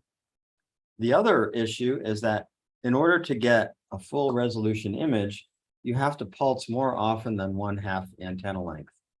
So here's the antenna, you pulse, you move 1/2 antenna length, that would be 5 meters, pulse again, 5 meters, pulse again, 5 meters, pulse again. But the velocity of the satellite is like 7,000 meters per second. And so, so you have to pulse very often, but this says you can't pulse too often. You got to wait. So you have these two conflicting things. So if we want to get a wider swath, let's say we want to make the swath, nominally this might be 70 kilometers. Let's say we want to make it 300 kilometers. We would have to make the antenna 4 or 5 times longer. So we didn't have to pulse so often. We could wait. But no one's gonna, you know, the NASA folks aren't gonna let you put a 30 or 40 meter antenna out in space, way too expensive. So there has to be another way of doing this. So for the standard strip mode processing, this swath is about 70 kilometers. We'll go through orbits next, but to completely cover the Earth with a 70 kilometer swath takes about 42 days. So that's a long time. You want to have more frequent acquisitions than every 42 days. So this is the conflict here. To make a wide swath, we're going to have to overcome this limitation, and that's called Scansar or TOPS mode, or we'll hear about NISAR, it does it with SweepSAR. But so this is a fundamental limitation of SAR. Okay, a little bit about orbits.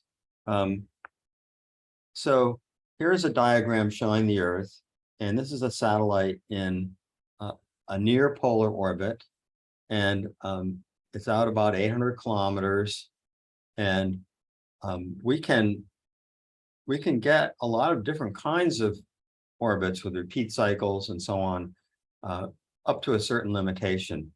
But here we have, and most of these orbits are called retrograde. They're rotating in the opposite direction of the Earth's rotation. So the descending pass will be coming down this way over California, orbit around the Earth, and then later on there'll be an ascending pass coming up that way. So this gives us the two look directions.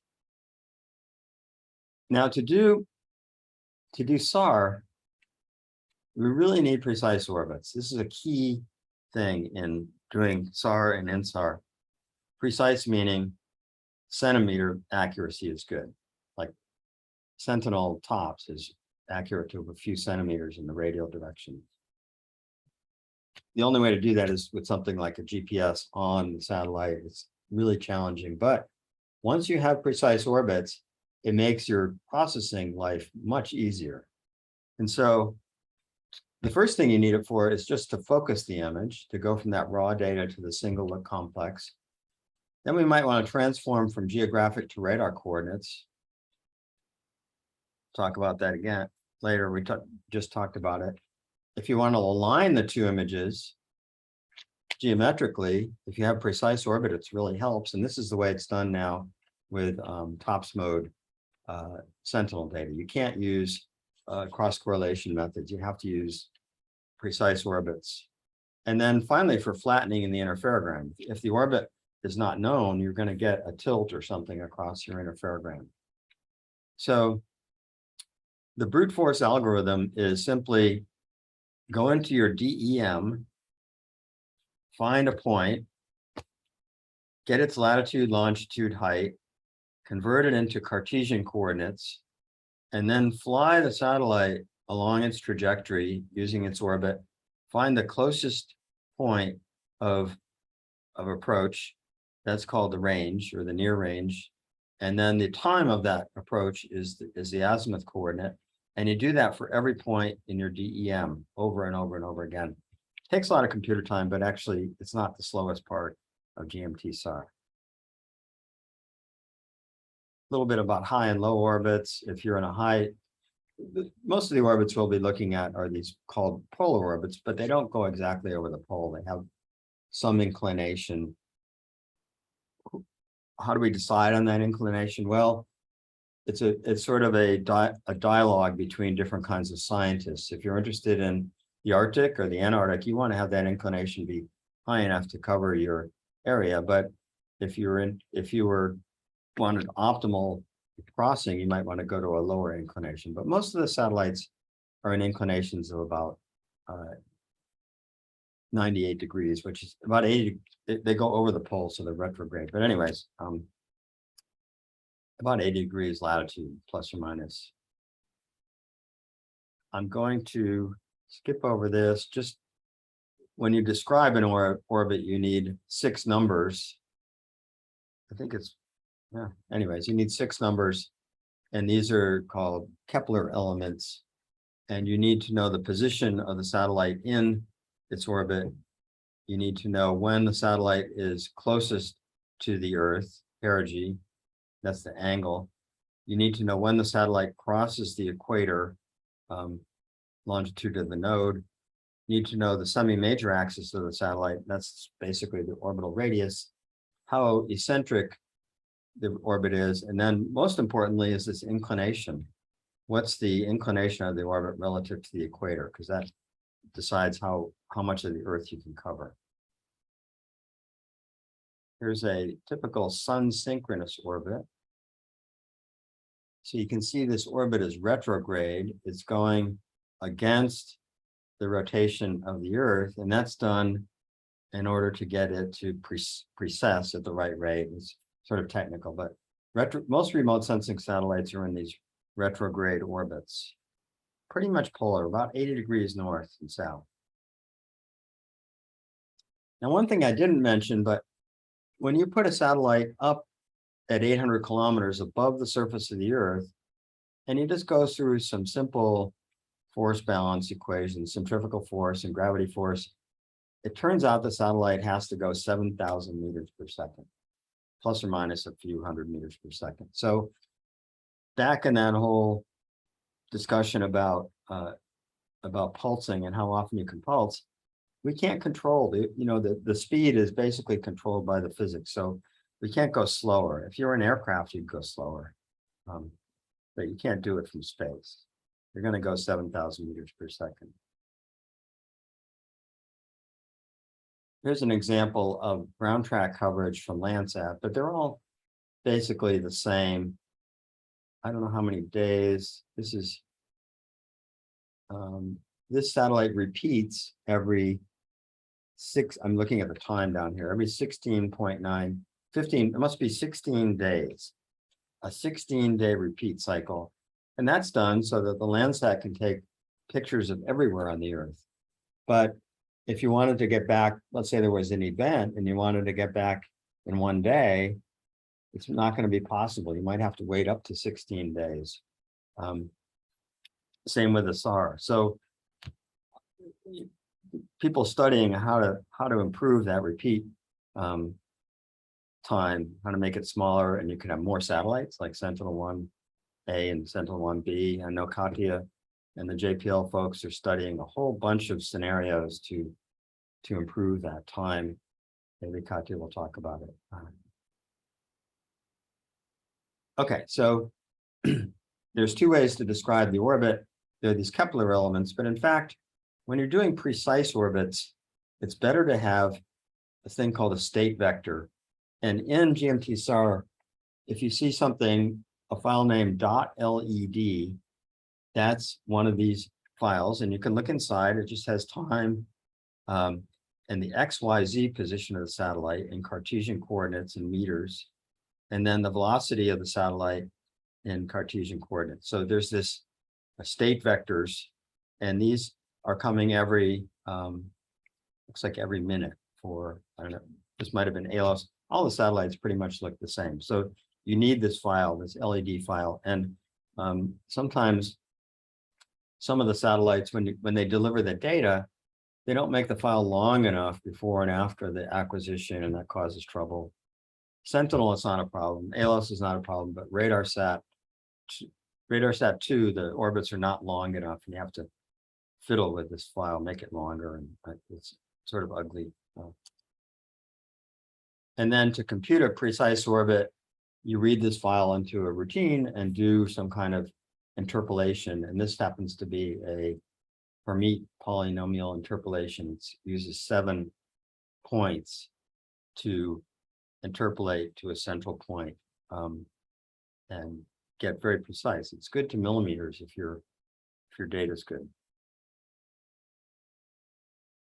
Okay, finally, this back projection or back geocoding algorithm, how does that work? And I described it before, but it's really pretty brute force simple. You just take your point reflector. This could be here's an example of a radar corner reflector, but we're going to do this for every point on the surface of the Earth, every topographic point, and find its Cartesian coordinate, calculate the distance between the satellite and that as a function of time, assemble all those data into a file called trans.dat. And if you look at trans.dat, it just has, it has 5 numbers. It has the time, just the wall clock time, and then it has the range and azimuth of the closest point, and it has the lat, long, and height of the topography. Actually, there's no time. It's just a big lookup table. So that trans.dat file will need for processing, but it's generated when it maps the DEM from lat, long coordinates into radar coordinates. I've already said this, brute force. Okay, so in conclusion, all these SAR satellites are in low Earth orbit at an altitude of between 600 and 800 kilometers. The ground frag speed is about 7,000 meters per second. It can't be adjusted. The orbits repeat exactly, and Eric Lindsay will talk about how exact they need to repeat. But for NVSat, it repeats every 35 days to cover the whole Earth. ALOS-1 was every 42 days. Sentinel-1 repeats every 12 days to cover the whole Earth because it has a special mode called TOPS that can overcome that swath limitation. And there's other ways of doing it. Accurate orbits, they greatly simplify the INSAR processing. They're used for focusing and transformation and image alignment and flattening. And I've said this before, these state vectors are stored in the LED file. So once you pre-process your data, you're going to have PRM file, as Eric pointed out. That's a parameter file. It's a very small ASCII file. You're going to have an LED file with the orbits, and you're going to have a raw data file or an SLC file with lots and lots of numbers, a gigantic file.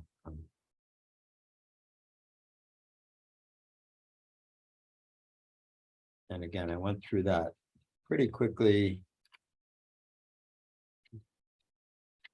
You don't really need to know the details, except when something goes wrong in Gmtsar. It's good to understand some of these things. Okay. These softwares. Okay, so here's a question. What are the advantages of shorter, longer wavelengths, i.e. S, C, and L band and INSAR? And Eric Lindsay is going to talk about that. So great timing for that question. Katya, I think the JPL folks have been studying that. Any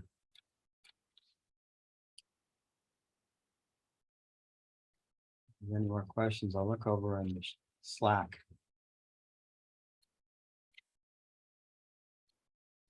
Oops.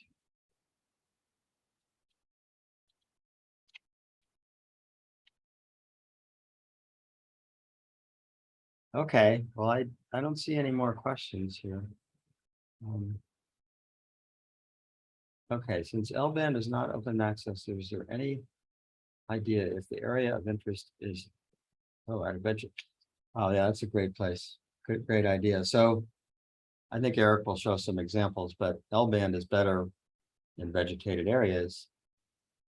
I think all the ALOS 1 data are open, and that's L-band. So you can get access to ALOS 1 from the Alaska Satellite Facility, and also ESA has an archive and JAXA has an archive. So you could study the decorrelation aspects of L-band.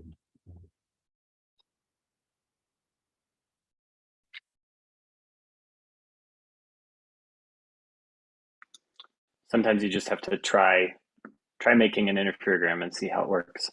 Yeah. Sometimes you'll be surprised. I've been pretty surprised with how good the coherence is for Sentinel, even in some vegetated areas. It's not great always, but sometimes it works. So Especially you have some like buildings or the area that are position scatters. Usually those targets are pretty stable over time. And even it's in C-band, you have some coherence over those regions. All right. These are great questions. Why don't we go on to Eric's presentation, and then there'll probably be many, many questions about INSAR, where it works, that kind of thing. So you want to share your screen, Eric? sure.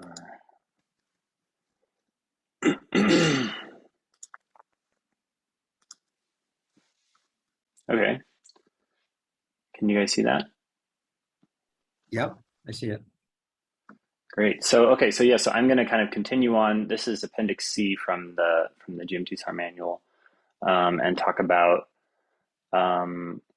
what what the theory is behind INSAR. So we're talking about kind of the basics of sort of forming an interferogram and what are the contributions to the phase. That's kind of the main point, and then I'll talk a little bit about some things like decorrelation and the different wavelengths as well. So so talking about forming the interferogram, what are the different things that contribute to the interferometric phase, and then the different wavelengths, and talk about some just kind of like general considerations when you're choosing your interferograms.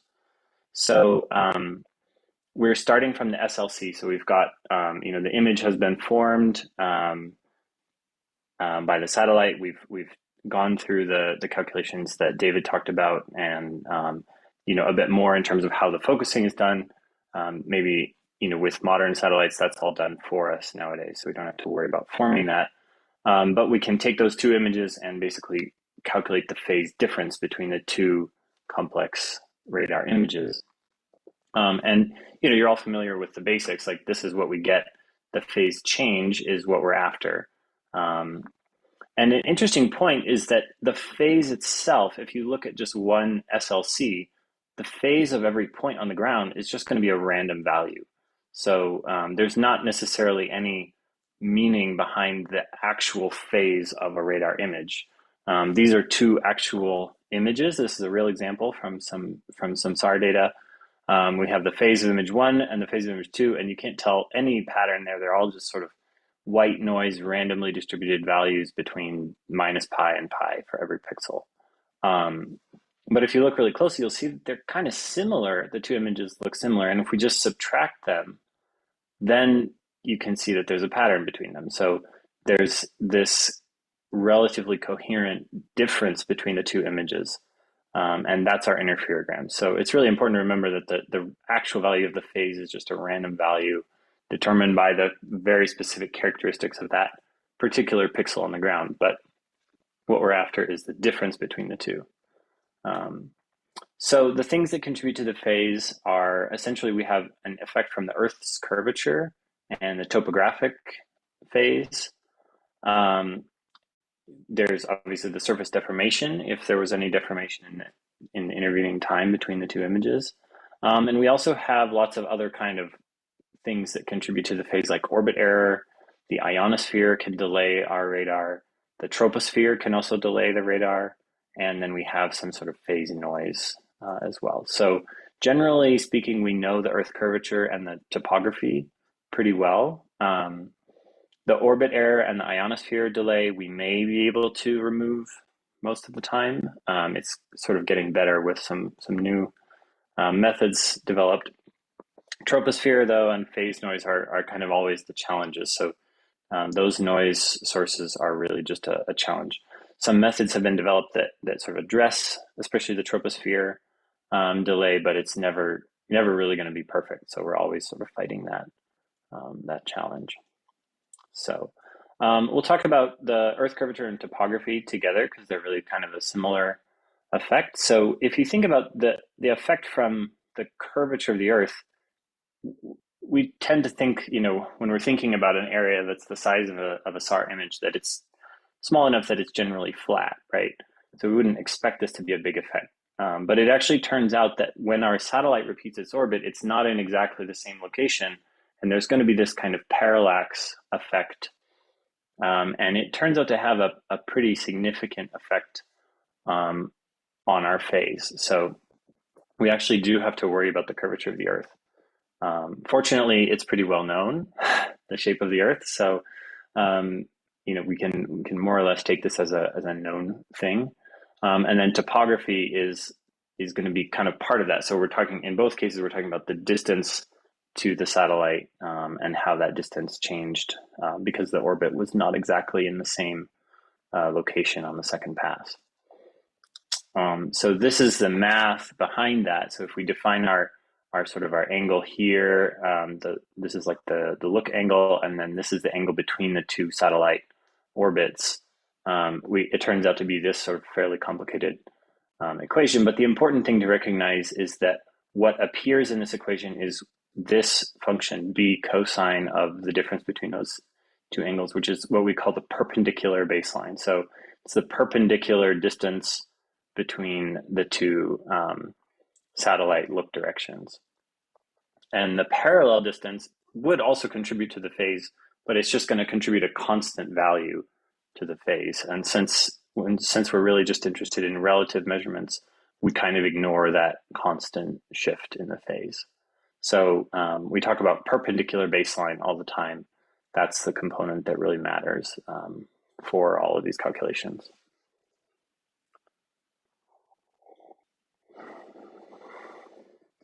So you don't have to worry too much about this math in detail. These calculations are all done by Gmtsar, thankfully.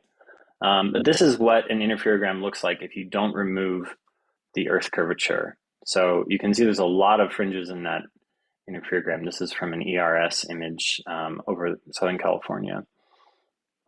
And there's quite a large number of fringes, but fortunately this is a very well-known effect. We know the orbits fairly precisely, and so we can just remove that. And this is what's remaining if we remove that Earth curvature. Now you can see some fringes, and these fringes represent topography. So you can actually kind of look closely and see some of the alluvial fan surfaces in these mountains here. And if you know the baseline, if you know that perpendicular baseline between those two images, then you can actually use that to calculate what the topographic height is, what each contour interval represents in terms of height. So in order to do these calculations, we really need precise orbits. So the orbits need to be precise to as good a level as possible. I think nowadays they're kind of usually precise at a centimeter or so. So that's great. It really helps us with this calculation. In the old days, the orbits weren't always precise, and you would actually have to sort of do a re-estimation step of the orbit. So that's not something we tend to worry about nowadays. But if your orbit is off, you could see this kind of a long wavelength. It would just look like a ramp. It would be like an improperly removed Earth curvature. And you can also, so we do still have to worry about what happens if our topography isn't precise. So you could still see some residual topographic effects if your DEM has an error. And we'll talk about some of the reasons for why that might be in a little bit.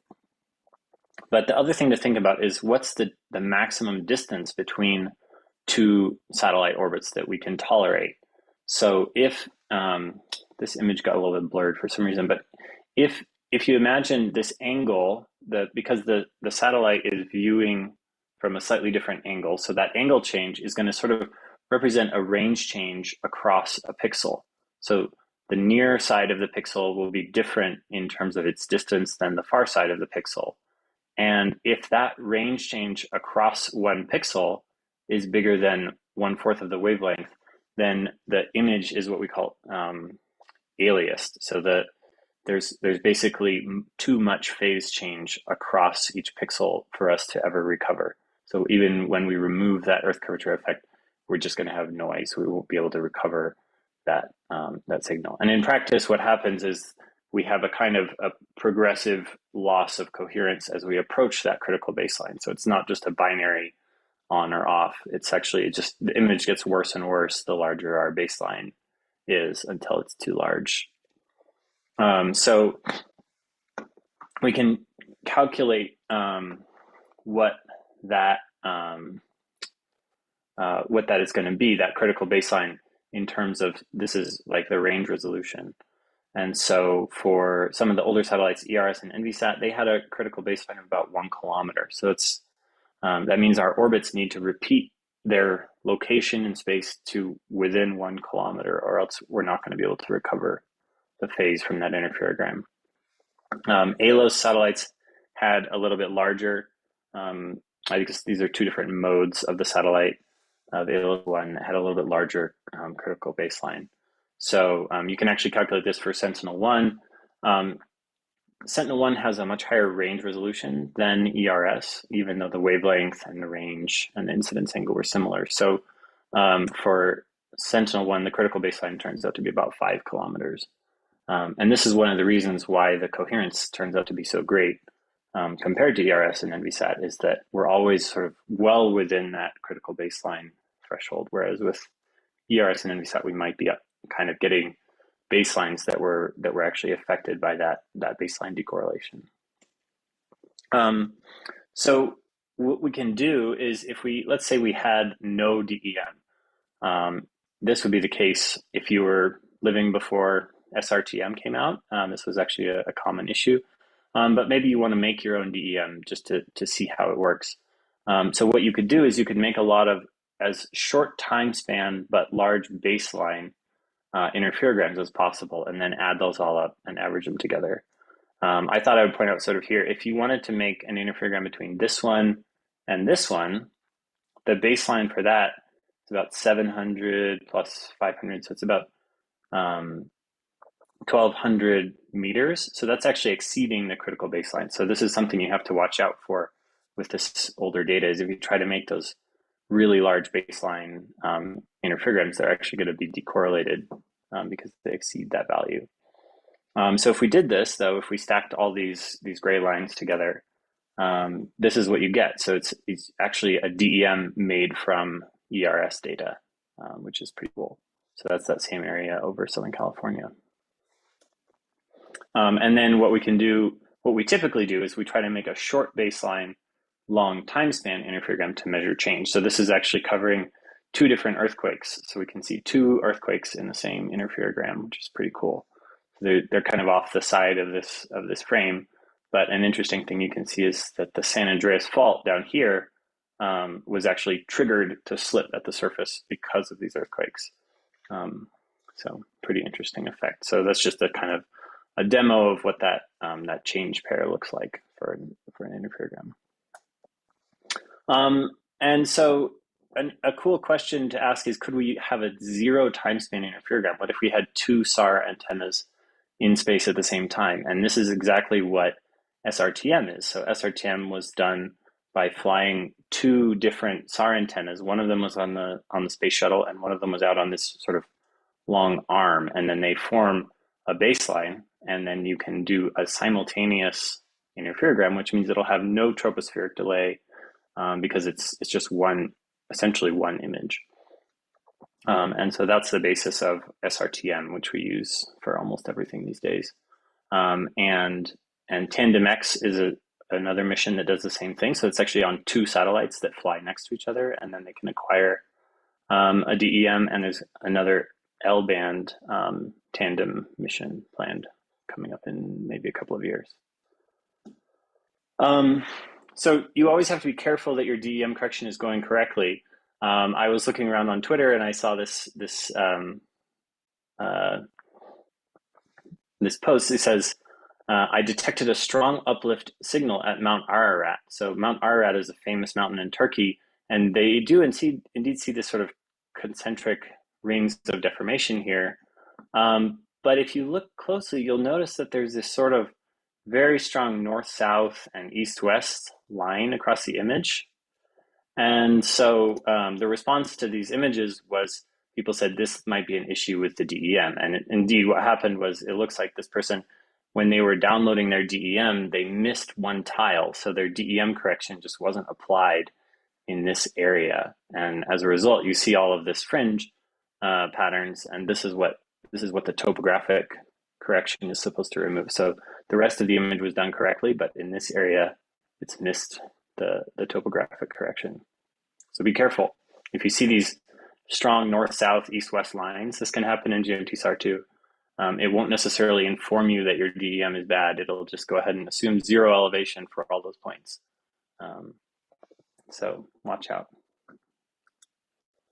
And then David mentioned this earlier, but this is important to remember that our elevations always have to be relative to the ellipsoid, because that's the coordinate system that the orbits are calculated in. So, and the Earth curvature is calculated in that coordinate system.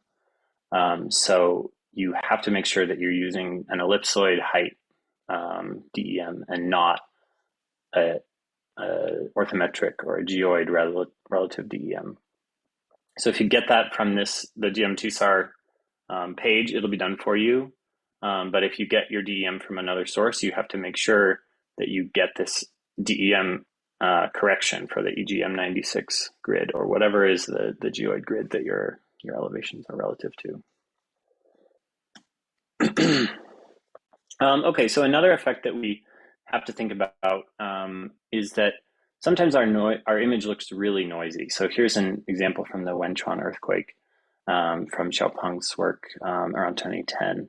And you can see that some of the data in this image just looks really, really noisy. And so what's the reason for that? Well, if you think about the SAR resolution, the SAR pixel size is, somewhere between 5 and 20 meters. It may be different in the range and the azimuth directions, but the radar wavelength is really something like 100 times smaller than that. So when we think about a pixel, we can think about it like a box on the ground that contains a lot of different individual reflectors. And the phase of that pixel is just one number, but it's really the summation of phase values from all of these different reflectors. And if you think about what would happen if you had one really bright reflector, then the phase value of that pixel is going to be dominated by that really bright reflector. So if you had one, like a building with a corner in it that strongly reflects the radar, or a rock or something else, you could have a really bright individual reflector. And that would tend to make the phase more stable over time. Just because if you think about, so here's as kind of a demonstration of that. If you have the true phase value is this arrow here, G, and then we have some random phase noise, that's this vector here. So there's a noise vector that's going to be oriented in a random direction. And then what we actually observe is going to be the summation of the true phase and that noise phase. So you can see that if this true value is a longer vector, then it's going to have less of an effect on that angle because the noise is going to be relatively constant. But if we add a small vector to a large vector, it's not going to change it by very much. If our amplitude was not very bright, we had a short vector, then it could be overwhelmed by that noise effect. So that's one reason why brighter pixels tend to be more stable in phase. Of course, something can happen to a pixel. So if there was a building that was a bright reflector and then that building got damaged, now that phase might have changed by a lot. And so then you would see sort of a random new value of phase at that location. And so that's what we would call decorrelation. So what we do, so somebody asked earlier about how do we address noise. So Gmtsar uses two filters. First applies a Gaussian filter, and then we apply something called a Goldstein filter. So I think this will be talked about later in the course, but a Gaussian filter is essentially just a convolution with a Gaussian of the image. So you sort of smooth it out. And the default for that is about 200 meters in size. So it's a sort of a circular filter. Then the Goldstein filter is applied. That's a special filter that was developed to help reduce phase noise. And what it tries to do is kind of damp down all the high frequency, small wavelength scatter and try to pick out the longer wavelength smooth features of the image to smooth it out. So here's kind of an example of what that might look like. You can see that it's definitely improved the decorrelation in some areas, but not everywhere. So some areas there's still noise left. So it's not infinitely powerful. And you always have to worry a little bit when you're applying these filters because sometimes they can kind of invent new signals. So if you make your filter strength too strong, you can end up kind of making up data which you don't want. So you have to watch out for that. And it's always a good idea to compare the phase.grd and the phase-filter.grd. And your eyes can really kind of pick out if there's any artifacts that have been introduced or whatever. So, okay, so the last thing to talk about here is the wavelength effects. So the wavelengths, we have these funny names for them that were kind of developed to be intentionally misleading, which is unfortunate, sort of a historical artifact of sort of military technology being classified originally. So X band is 3 centimeters, and that tends to reflect off of sort of leaves and small vegetation if you're in a vegetated area. C band, like Sentinel, reflects off of slightly larger vegetation. And then L band is large enough that it tends to penetrate through sort of the tops of the trees, but it may still reflect off of tree trunks. And this is kind of a diagram illustrating that. So X band is really reflecting off the tops of the trees and the tops of small vegetation. C band is somewhere in between. L band is kind of down within the vegetation. And then if you go to very, very long frequencies like P band or even longer wavelengths, then you can really be like at the ground surface. So interesting to note that SRTM was done with a C-band radar. So this means that it's recording some effect of the vegetation in those elevations. So SRTM is really kind of like a treetop DEM. And if you're processing that with C-band radar, maybe that's fine. But if you're processing with X-band or L-band, it's something you have to think about. It could be introducing some effect of sort of a DEM error in your image.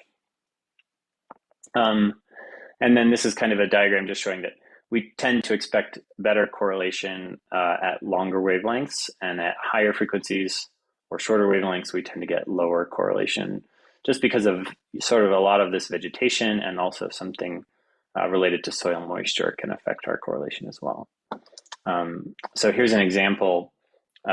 This is actually from, I guess these are both images from the space shuttle.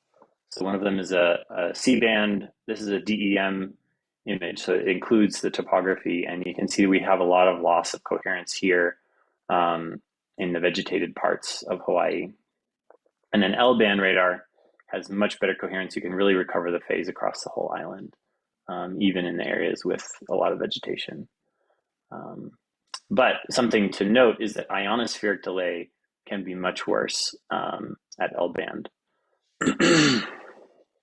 So that's always a concern. So that's nowadays we have abilities to correct for the ionosphere to some degree, but it's not perfect. So it is something that we worry about. Here's another example. So this is the L'Aquila earthquake showing the effect of an X-band image is basically totally decorrelated. So X-band is really challenging even in slightly vegetated areas.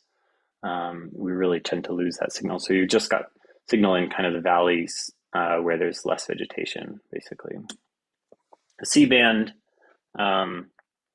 this is an NVSat interferogram, so it's got better coherence than the X-band for sure, but it still has some difficulties with any areas that have trees in them.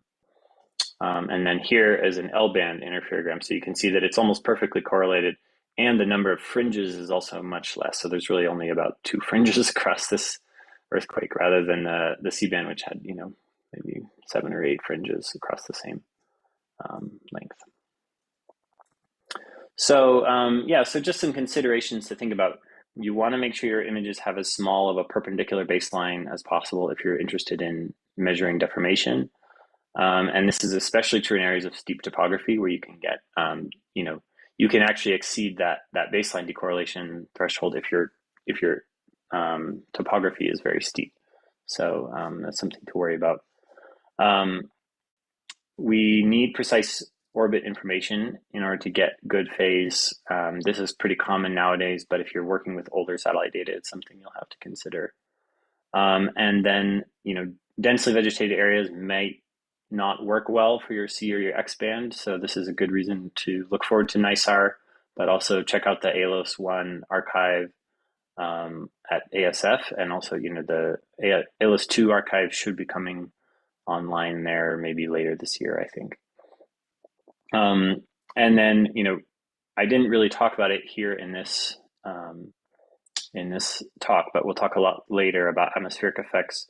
Ionosphere and especially troposphere are difficult to remove. So, you know, people always ask the question, how do we remove troposphere effects? Well, you can't really perfectly remove it, but we can try a couple of different approaches, and we'll talk about those later on. So, okay, that's what I've got for this lecture. Do you guys have any questions? Thanks. I see How one. important? Yeah, go ahead. How important is it to correct for topography in areas with low relief? Well, it's still important. It may not be as important, but you know, it's still gonna contribute to your phase. So you'll see that if you don't do any topographic correction, you're going to end up with some signal that's proportional to the baseline of your interferograms. So if you have a whole bunch of interferograms and they all have different baselines, they'll all have different values of that topographic effect in them. So it's really always better to just correct it if possible.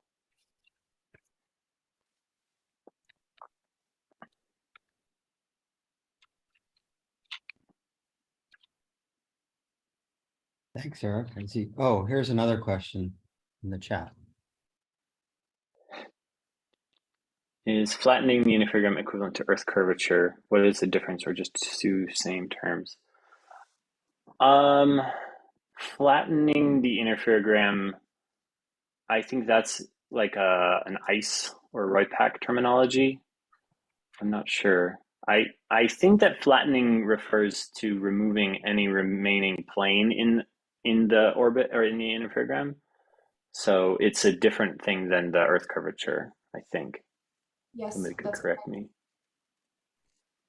Okay.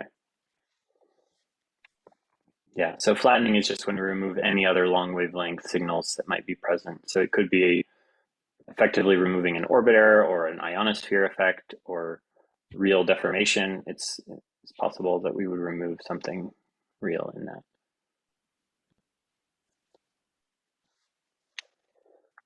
Great. Thanks. I don't see too many no other questions. I wonder if we should take a 5-minute break because we have 2 more presentations and we'd like to end about 1, but not necessarily at 1. So how about come back 25 minutes after the hour? So that's 5 minutes from now. It'll be 12:25 for me, but quick break. Sounds good.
So the major downside of not having an in-person workshop is that we don't get cookies. We usually get cookies about this time. Big chocolate chip cookies, And coffee. coffee. Yeah. I miss those cookies. Yeah. Melissa, couldn't you Navco just sort of send everyone cookies by Amazon? Yeah, if NSF would give us the fundage for that, that would be great. Meals, yeah. You'd have to go all the way around the world, though. Maybe. Yeah, that would be a little difficult.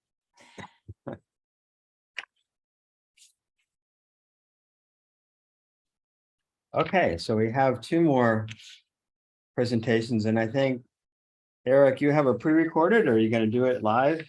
Yeah, but maybe can we switch mine and Katya's presentation, because she said that she has another meeting that she has to yeah. go to right That would be after this. Yeah. Sorry, guys. My day is super like double booked today. So Great. is it okay if I go first? It makes more sense for Eric to go first, but I have to go.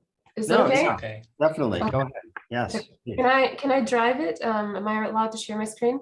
Yes, Yep. you should be able to. Okay, perfect. Let me see. Is everybody ready? Are we done with the break? Yep. Okay. And PowerPoint. You can see it. Here it is. It's good. Lots of PowerPoints open, of course. Here we go. So I'm going to talk to you today about some ways that you can access some of the data that you might be wanting to use for your research. There are going to be different kinds of data, so I'll share that with you when we get there. And also different kinds of products. David earlier today mentioned higher level products, so maybe not always having to start from the raw data. Maybe we can also start with already time series or velocities or intervals that are processed by someone else. And finally, I will be happy to talk to you about NISAR. I'm on the NISAR project team, various things for NISAR, satellite from NASA that should be launched in a little while, hopefully in the fall of 2023, so about a year, or maybe early winter, January 2024, we're hoping. And there are contributions from Matt Way and Scott Baker in this presentation, so I'm really grateful to them for their slides. So I want to start with, these are in fact, I think, Matt Way's slides. So first, what kind of data is actually out there that you could access in various different ways? So this chart is broken up by Z. It is, sorry, we're going to talk about accessibility, but it's broken up by better spatial resolution. So very fun,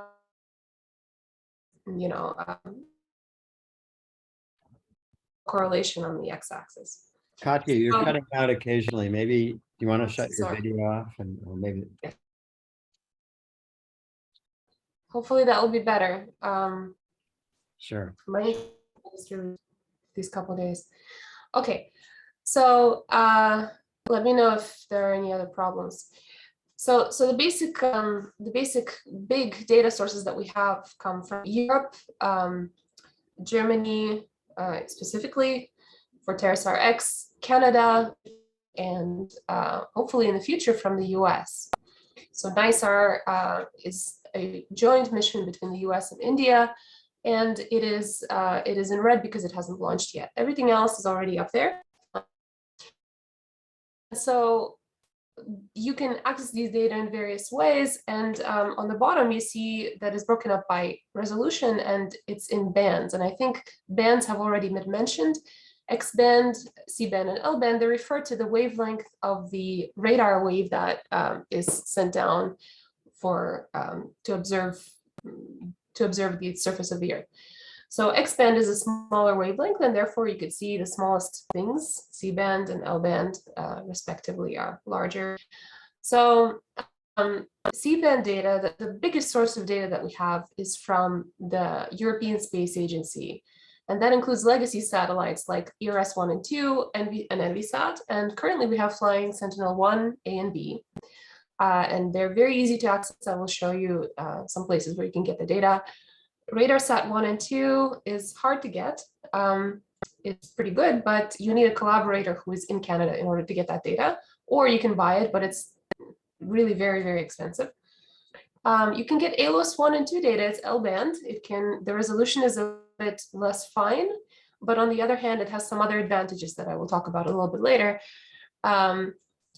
You can get it if you write a proposal, but you'll get it for free.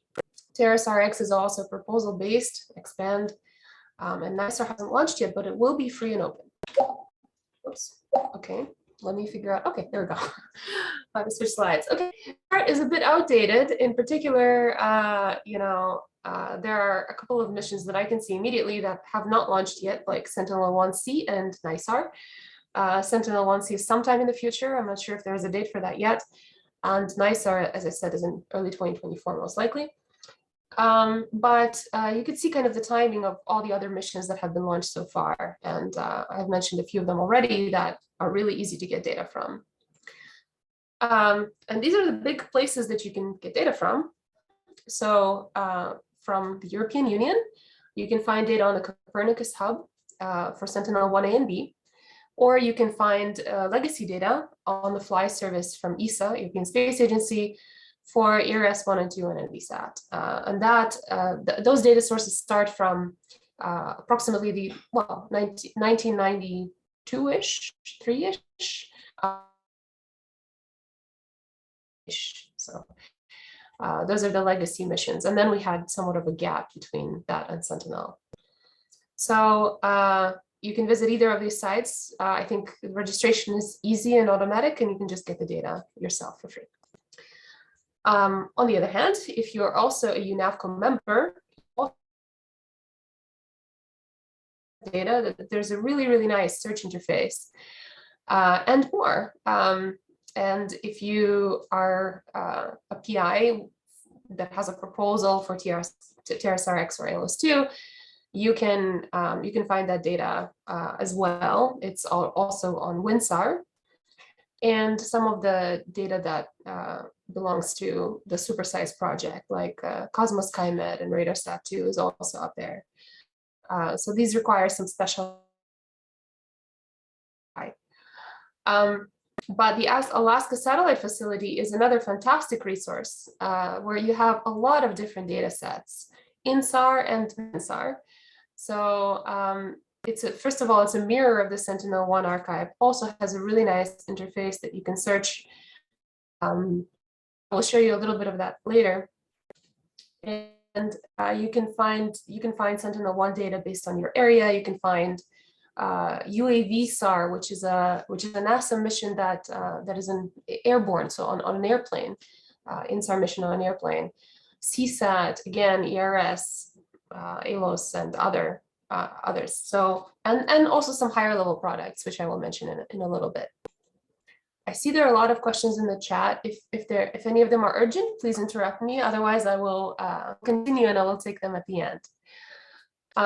So again, TerraSAR-X and JAXA require proposals. That's something that you can look into eventually.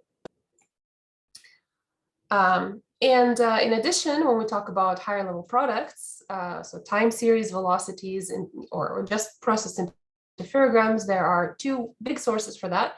The ARIA mission from JPL, where I'm working, and the COMET and LICS links from Great Britain. They're also open access, and you can find them on the respective websites. So the Alaska Satellite Facility. Up top, you see the website that you can go to, search.asf.alaska.edu, and you have this interface where you can perform a geographic search. So it allows you to draw on this map. I don't have a picture of that, unfortunately, but to draw on this map and select an area and find all of the products in this area.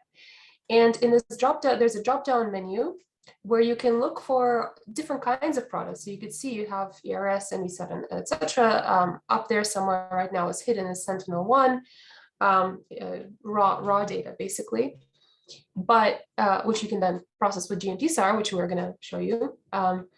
But what I really wanted to highlight here are the higher level products from ARIA, and that you can find under this S1 INSAR heading.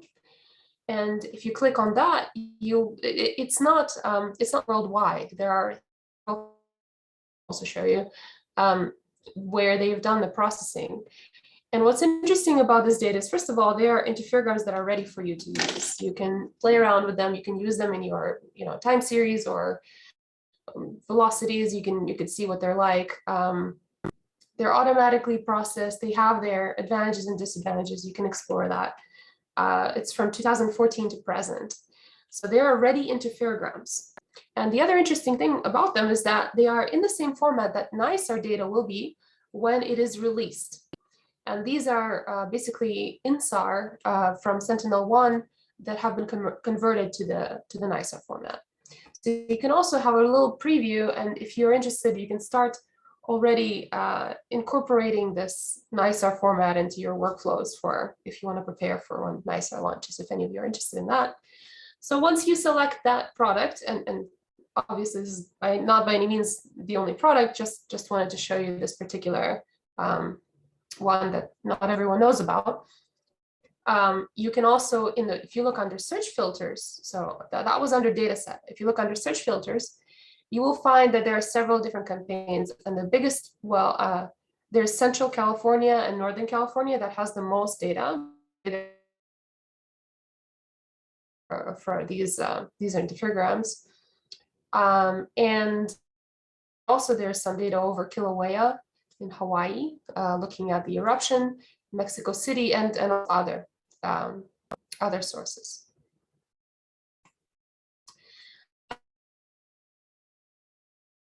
Earlier is the SCEC community geodetic model. This interface is not live yet, but it will be live this fall. And here is where, as David mentioned this morning, we have several different groups, different processing centers. One of them is at Scripps, another is at JPL, and in other places as well, who have provided their solutions for interference, velocities, and time series in the line of sight of satellites passing over Southern California. Data, basically what the interface will do is you'll be able to select an area of interest in Southern California, find velocities and time series, and be able to download them over that area in various different formats that are hopefully convenient. We've been trying to get some feedback from potential users about what kind of formats we can use, and there's a lot of documentation. So we're preparing to launch it this fall, hopefully by the SCEC meeting in September. This will be live. But if you are interested in the research that has been going into this so far and preliminary data sets, you can visit scec.org/research/CGM, and you can certainly find GNSS data there. That is the previous version. It's only GPS deformation measurements, or you can find INSAR there as well from earlier data sets. But hopefully we will update this soon. So as I've mentioned before, just to recap, there are several data sources, and one of them, and my favorite, of course, is NISAR, because I'm involved in it, and hopefully it's going to be a really great data set. And I want to tell you about this satellite mission that is coming up, and hopefully make you excited about it and tell you why it's special.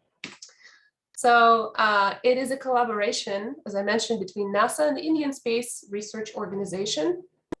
And there are several things about it that are unusual. It has an unusual antenna, and it has a new observation mode, SweepSAR, which I think Eric is going to talk about. And the other thing is that it has two instruments on board instead of one. So most of the satellites we talk about have, or maybe all of them, have just one instrument on board.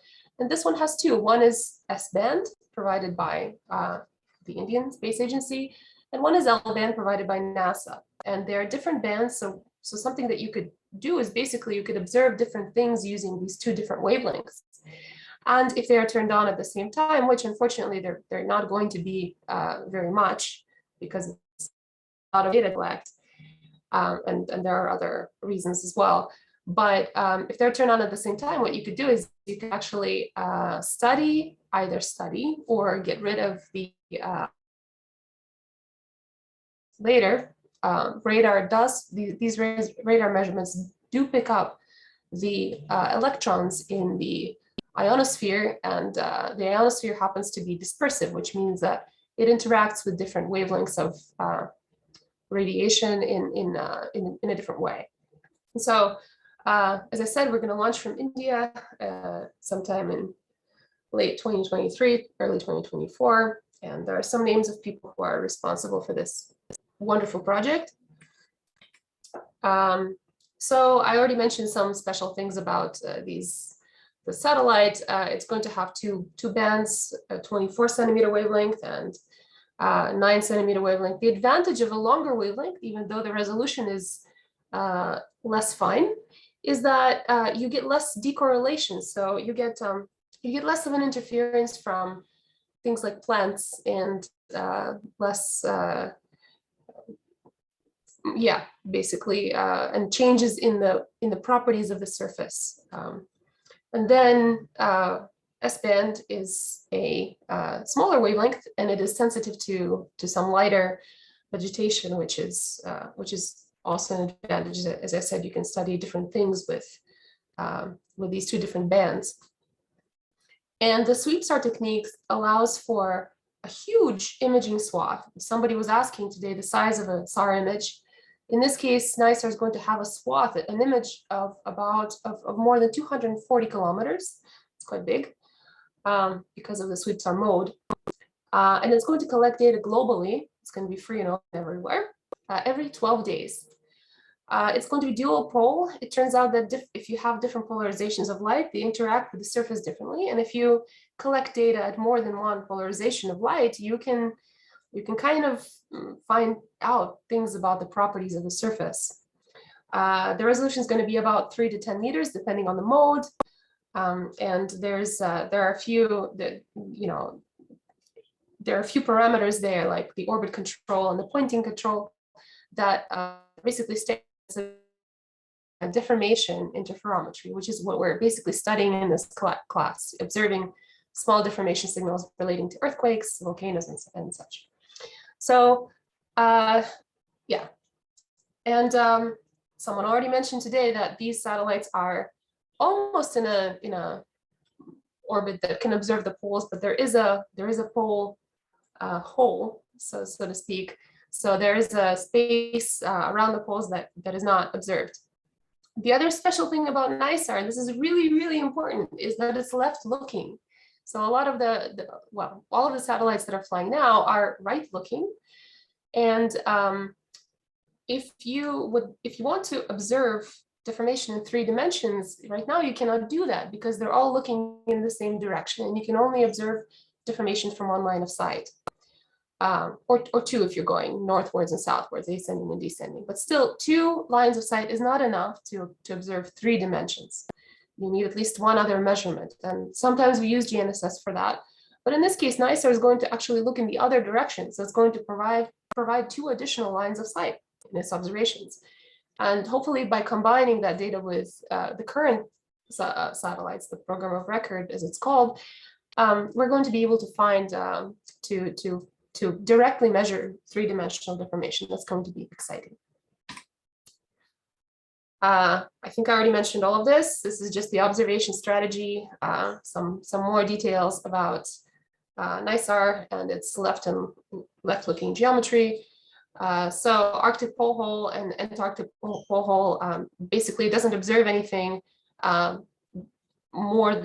greater than 77.5 degrees latitude in the Arctic and 87.5 in the Antarctic. So just some observe every 6 a.m., 6 p.m., which has some implication for certain kinds of measurements, but probably not for this, not so much for this course. And these are some of the science and applications that are enabled by NICER. This is true for most of the satellites where the data are available now, but like I said, there are some special things about NICER that are going to make it better for some applications than others. Of course, it can observe earthquakes, so can Sentinel, and subsurface motions, so hydrology. For some people, it's noise. For other people, it's the actual signal that they want to observe. Can observe disturbance, basically the changes in the Earth's surface. So that disturbance map, I think it's fields whenever something changes in like a field is plowed, agriculture changes and things like that, as well as crops below that, biomass changes, perhaps changes,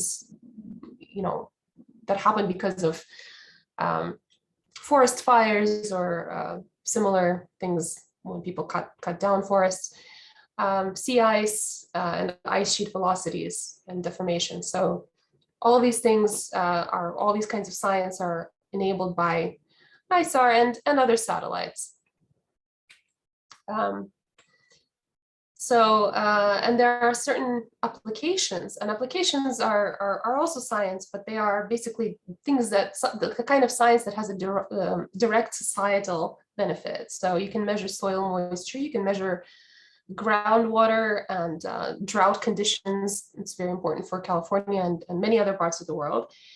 You can measure basically levees and infrastructure, hurricanes, oil spills, volcanic eruptions and tornadoes, urban subsidence, many different things that are enabled by NICER.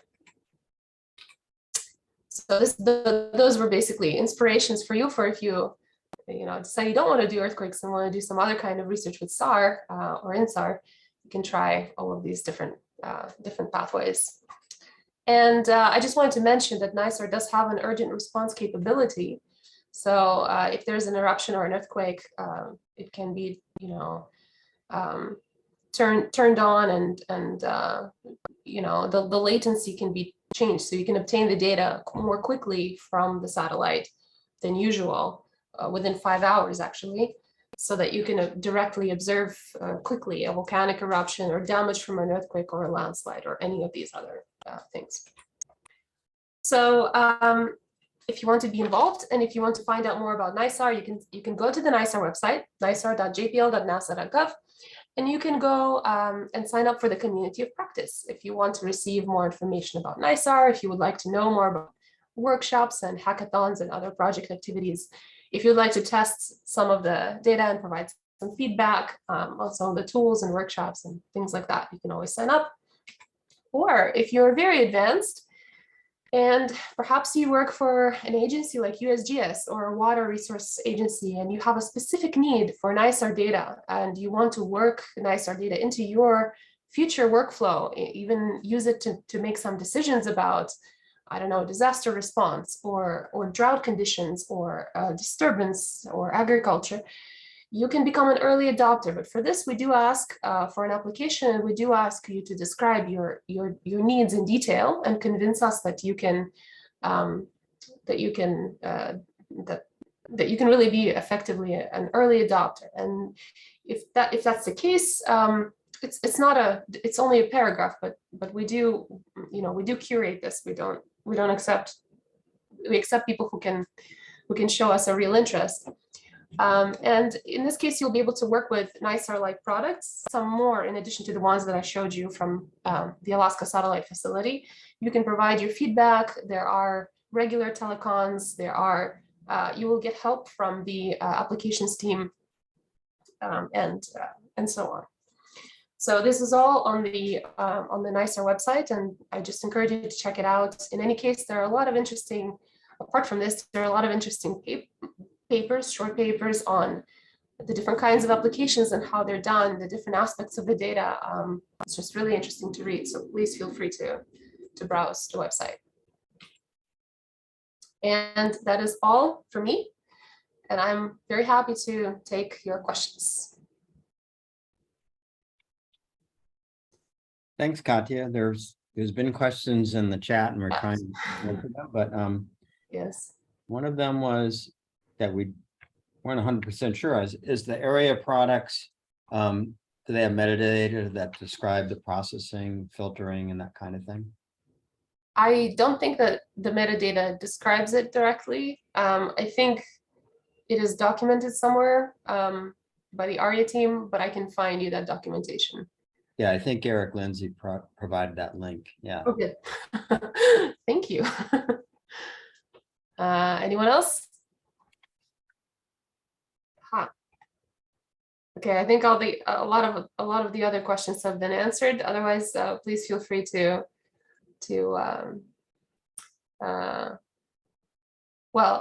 there's a question, will Gmtsar be able to process NISAR data by 2023? Not by 2023, I think, right? Because we're not gonna launch, I guess, until a little bit We later. could be the early adapters to You're try right. the NISAR simulated data.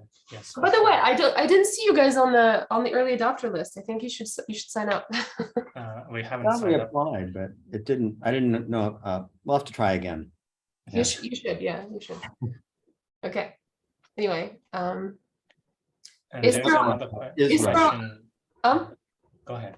ISRO absolutely does have access to NISAR. It will once it's launched. Yes, that will be open. But yeah, sorry. Anyone else? The There's presentation. a short course question saying, is it possible to share all the presentations with us? Yes. There is a Google Drive that has the link to all these presentations, and also the presentations are recorded and will be shared to all the short course participants later on. Yep. Thank you very much. Thanks, Katya. Uh, You're meeting at 1? yes, I have to run away to another meeting at 1. Thank you for letting me do the presentation first. Oh, no problem. It's great. Thank you. Oh, how long will you have to access these recordings? I think they stay online for at least a year. I don't know. We'll ask Melissa. She would know. Yeah, they'll be on connected via our YouTube, and they should be up for at least a year, yes, if not more. I think it's forever because the ones from previous years are still up. So Yeah. Yeah. Okay, well, we have one last presentation, Eric, and I think he's going to do it by recording, but he's here to answer questions, and then we'll start up again tomorrow. If you. Okay, can you see the screen? Yep. All right. Being played.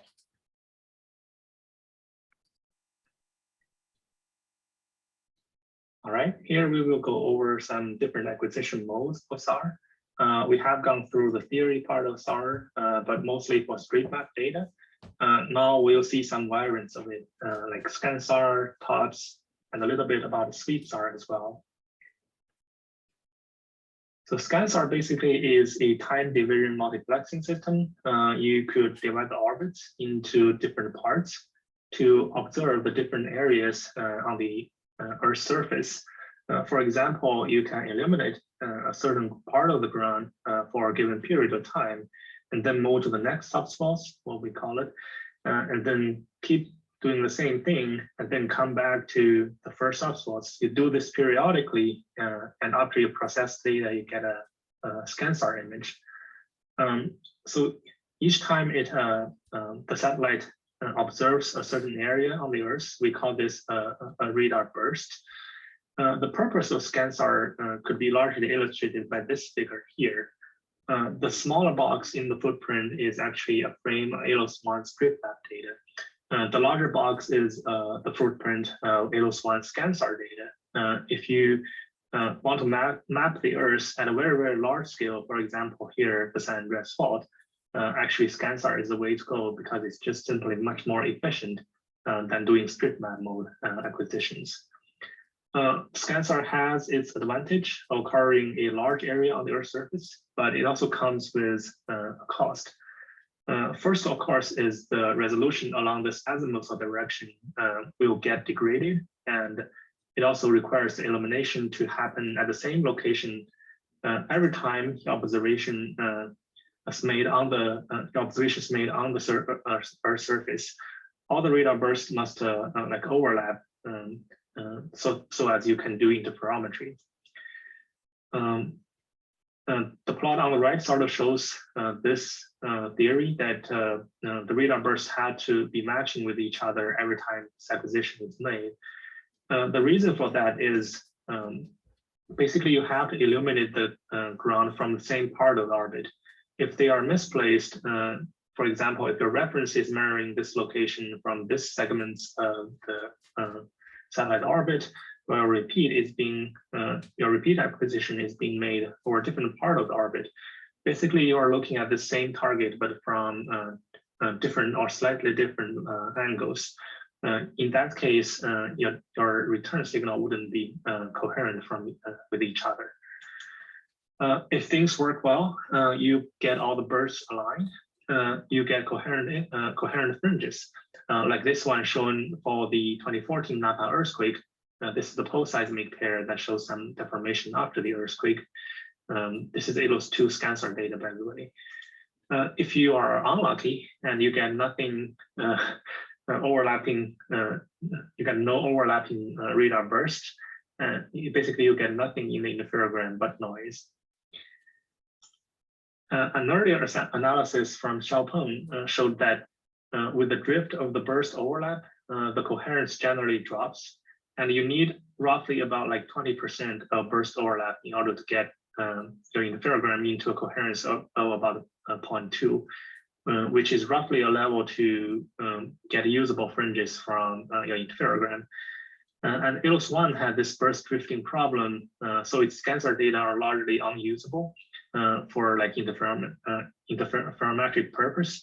The right-hand side sort of shows an example by Xiaopeng that the fringes are coherent when the bursts are overlapping, but when the bursts start to drift, you see a drop of coherence and you start to lose signal. Here's another example by Morishita.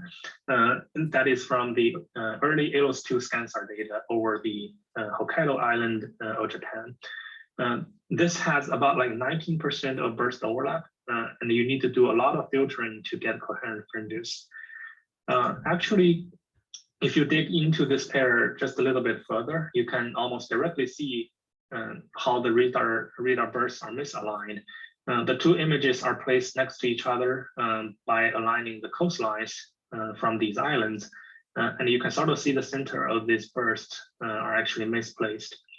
They are off by about 340 lines, and the width of this burst is about like, I think, 420-ish. So that's about like 20% of burst overlap left in this image. And you can almost predict what's going to happen when these bursts are not overlapping with each other. Later on, Ryo Natsuaki from JAXA found that this burst drift has about like 56-day cycle for the early data, and they fixed this I think in February 2015 by reducing a line in a certain burst, I think, if I remember correctly, to prevent the burst from drifting. And yeah, like I said, that's fixed up in February 2015. And right after that, that's the 2015 Nepal earthquake in March, and it was just in time to capture this large event. I think this is the first time that ALOS 2 ScanSAR data captures such large events.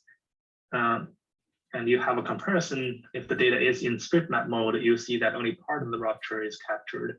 Thus, ScanSAR is really ScanSAR really has its advantage in terms of capturing these large events. However, we also noticed that sometimes you get these strange misalignment, even though all the other seems to be coherent and things are running fine. So what really happened to this ScanSAR image? Turns out because for ScanSAR, you're essentially making observations through different part of the orbit. So you get this issue called interference between these slits. That's sort of described by this experiment on the top left. What's shown here is actually an example. The top right plot here is actually a focused image of the two corner reflectors at pin and flat, but from street map data. So after focusing, these corner reflectors will be just two very bright spots in the image. But if you look at the Scansar image, this is upside down, by the way. You see that one of the scatter, every one of these scatters are being interfered, and they show up as like a series of scatters. The problem from last slide is actually when you're doing cross-relation, or in other words, trying to match these two radar images together, these peaks might be misaligned to its secondary peaks. So that's why that part of the image is misaligned and have this decorrelation issue. However, luckily, these side dots or side lobes are not too close to the center, so we can sort of do some tuning to make sure that the correlation happens only on the major peak to avoid such situations.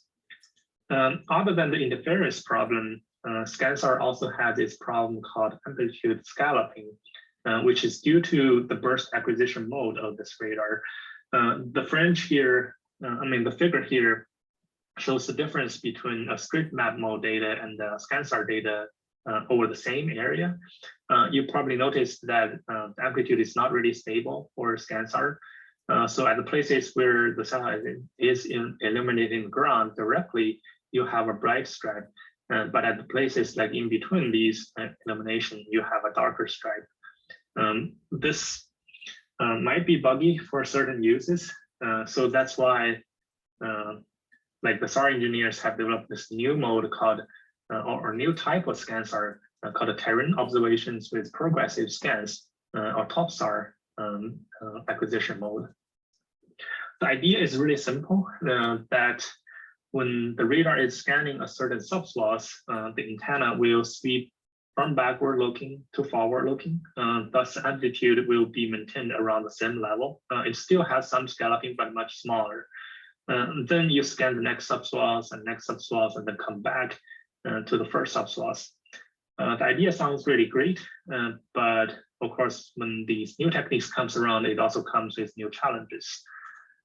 And the major challenge is that it introduces an extra Doppler along the track direction that is beyond the Nyquist, or in other words, the pulse repetition frequency here. Remember that it was discussed earlier that the PRF has to be large enough or larger than the Doppler in order to capture full spectrum of it, so that you can do all kinds of like resampling of the data, all those kind of manipulations. But if your Doppler goes beyond the Nyquist or beyond your sampling, then it is problematic. So because of the existence of this sweeping antenna, this extra Doppler actually is much larger than the traditional Doppler you have just from the mole of the satellite. Turns out, if you unwrap that spectrogram, you will get the difference between the forward-looking and the backward-looking spectra being about 4.5 kilohertz. And currently, I think no PRF is as high as that. One issue, of course, is that since the spectral ramp is higher than the PRF, one could not directly sample the image as that will cause aliasing. This also means that any azimuth misregistration will be magnified by this spectral difference and get reflected in the interferogram as burst discontinuities in the radar phase.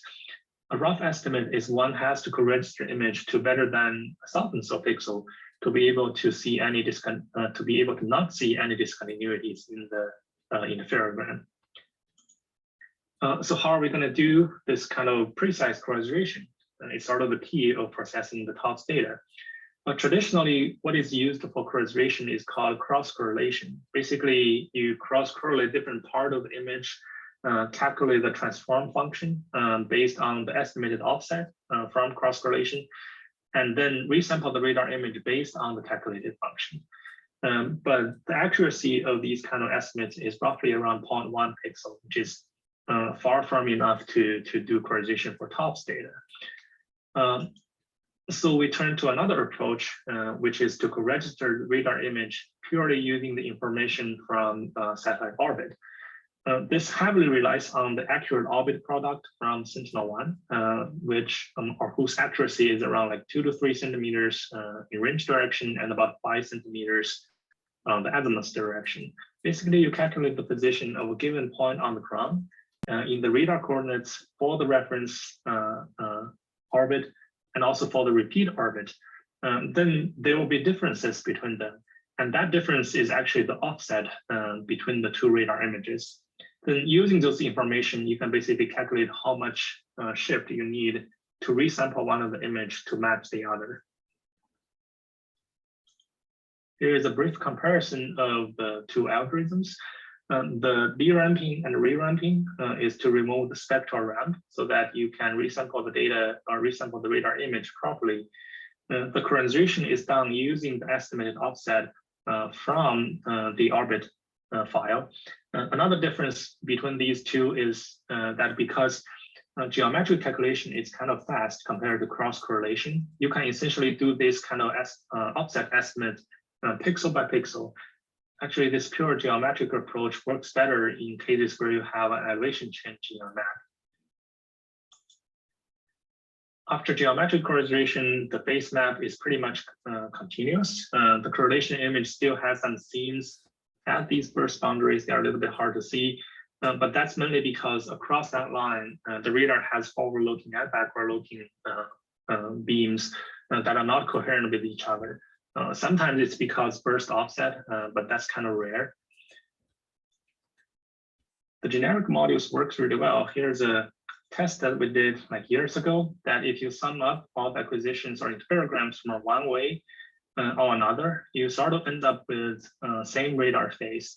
And if you close the loop, or in other words, you sum from one way and subtract from another way, you end up almost with zero, which is shown by the bottom right plot here. Lastly, we do have this module in Gmtsar called Enhanced Spectral Diversity, which basically is a way to improve image coherenzation by estimating the radar phase across this burst boundaries. And by plugging that phase difference into this formula, you can improve your coherenzation if you know the spectral difference and your PRF. So after enhanced spectral diversity, you see that most of these discontinuities will disappear and the coherenzation is better. However, this is not the default mode in Gmtsar for the moment, as we want the users to be a little bit careful when they're removing such kind of discontinuities. Some of these discontinuities are real, like orbit errors or misrestoration, but you have to notice that this azimuth motion may not be just from the orbital errors. It could be from real tectonic motion. If your targeted area is something like for an earthquake or strong subsidence that happens in a short period of time, it's probably okay. But once you start to look like at small signals at tectonic scale, the problem will likely show up. Here's a summary of the processing chain of TOPS mode data in Gmtsar. I'm going to skip this as it's a little bit boring. All right, finally, Sweepsar. I want to cover just a little bit about how it works as NISAR is approaching, and it'll be in this new acquisition mode. Katya could probably add more to this part. So traditionally, traditional acquisition mode will transmit radar signals from their antenna directly. So the shape of the antenna sort of determines the footprint on the ground. That's why almost all the SAR satellites had the swaths or subswaths width being around like 70 kilometers. There, however, is another way of expanding the acquisition area, which is to use a reflector on top of your satellite and face your antenna toward the reflector. And this way, different part of the antenna, when they are hitting the reflector, essentially they're going to arrive at different parts on the ground. You could do it similarly as Scansar, which light up the ground like one by one and record the returned radar echoes to form Scansar images. However, this is a waste of the potential of this design, as you are basically only using part of this antenna. Another idea is to just illuminate the whole antenna at the same time. You tune the face of them so the beam is focused at a narrow band on the reflector, and thus its footprint can be illuminating the whole swath. Then when the return radar signal hit the reflector, they will arrive on the antenna at different part and also at different time. So basically the ground is being swept at the antenna, which is also called sweep on receive. If you tune this like properly, the antenna essentially can be used to receive multiple radar echoes, taking advantage that the radar echoes from different part of the source arrive at the antenna at different time. And since this is sweeping, you could have multiple sweeps going on at the same time, as long as they are separated enough. This way, you could also mitigate the effect of the low PRF caused by these wide swaths. Like traditionally, you had to give the radar echo time to sweep through this wide swaths, so the PRF could not be very high. But since you could allow multiple of them being received at the same time by the antenna, you can basically go beyond the limited PRF. So what's shown here is an example from JPL, where you see the signal is it's sweeping through the 250-kilometer wide swaths. And in fact, you see like two of the beams are being recorded by the antenna at the same time. I have to mention one thing here, that is the antenna cannot be used to transmit and receive radar signals at the same time. So whenever it transmits a signal, you will lose some radar echoes, return radar echoes. But since the footprint kind of overlaps with each other on the ground, so when you are doing focusing, one could essentially interpolate through those gaps. And the engineering design of NISAR sort of makes this kind of gap happen here and there. So the data quality is largely unaffected spatially. So that's pretty much everything. I'll stop here and take questions.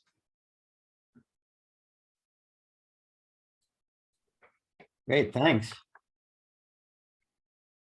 I see some questions in the chat. Yeah. So the first question is, what about a burst overlap, as they are used to minimize atmospheric contributions? Which mode magnifies them? I guess I don't fully understand this question. I don't think a specific mode will magnify or minimize atmospheric contributions, right? Yeah. But there could be two sources to the burst mismatch. One would be if the repeat track was shifted along track by some orbit error, that would, yeah. And then all the burst overlaps would be the same in the interferogram. But if there's an ionospheric, yeah, if the ionosphere is really strong, you will see variations in these azimuth saturation because the beams are being bent by ionosphere. And in that sense, we currently do have a module to do in Gmtsar called bivariate enhanced spectral diversity, which basically interpolates the restoration across the map to sort of account for the discontinuity caused by ionosphere. But there are cases where it is too strong that that the bend is over, like the residual phase from the burst overlap it has wraps or it is larger than pi or 2 pi. And then in that case, it's currently not doable unless you are able to unwrap the phase in the burst overlap. But that's sort of complicated. Yeah. The next question is straight map the same as than scansar? I think the acquisition mode is about the same because it doesn't involve any sweeping of the antenna. It's just that it's scansar basically the same as straight map. I mean, traditional scansar, except it illuminates and shoots a certain period of a burst to the ground and then move to the next subswath and move to the next subswath. You can think of that it has 5 straight map modes, but only have periodic observations on each of them.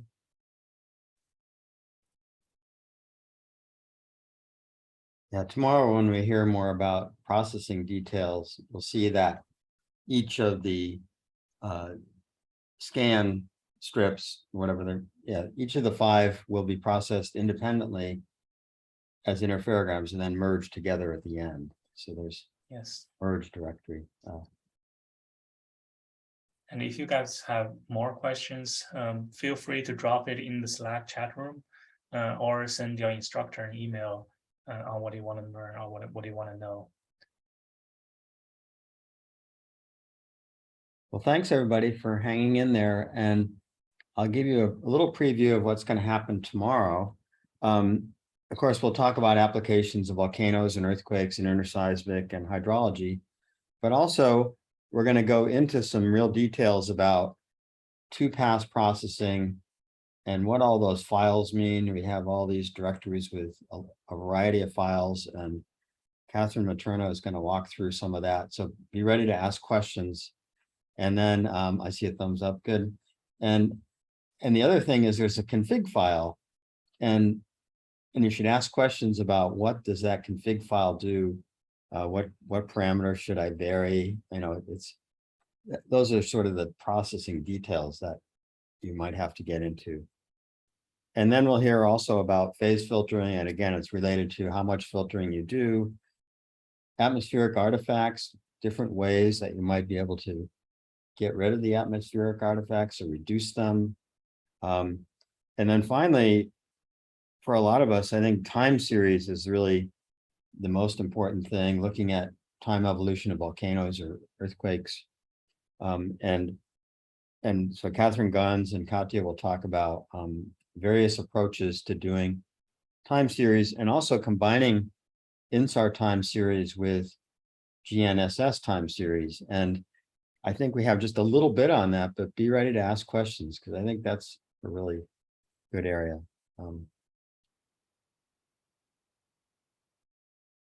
Thanks for all the instructors for hanging in there. And so I guess we'll see everybody tomorrow, same time. Yeah, same time tomorrow.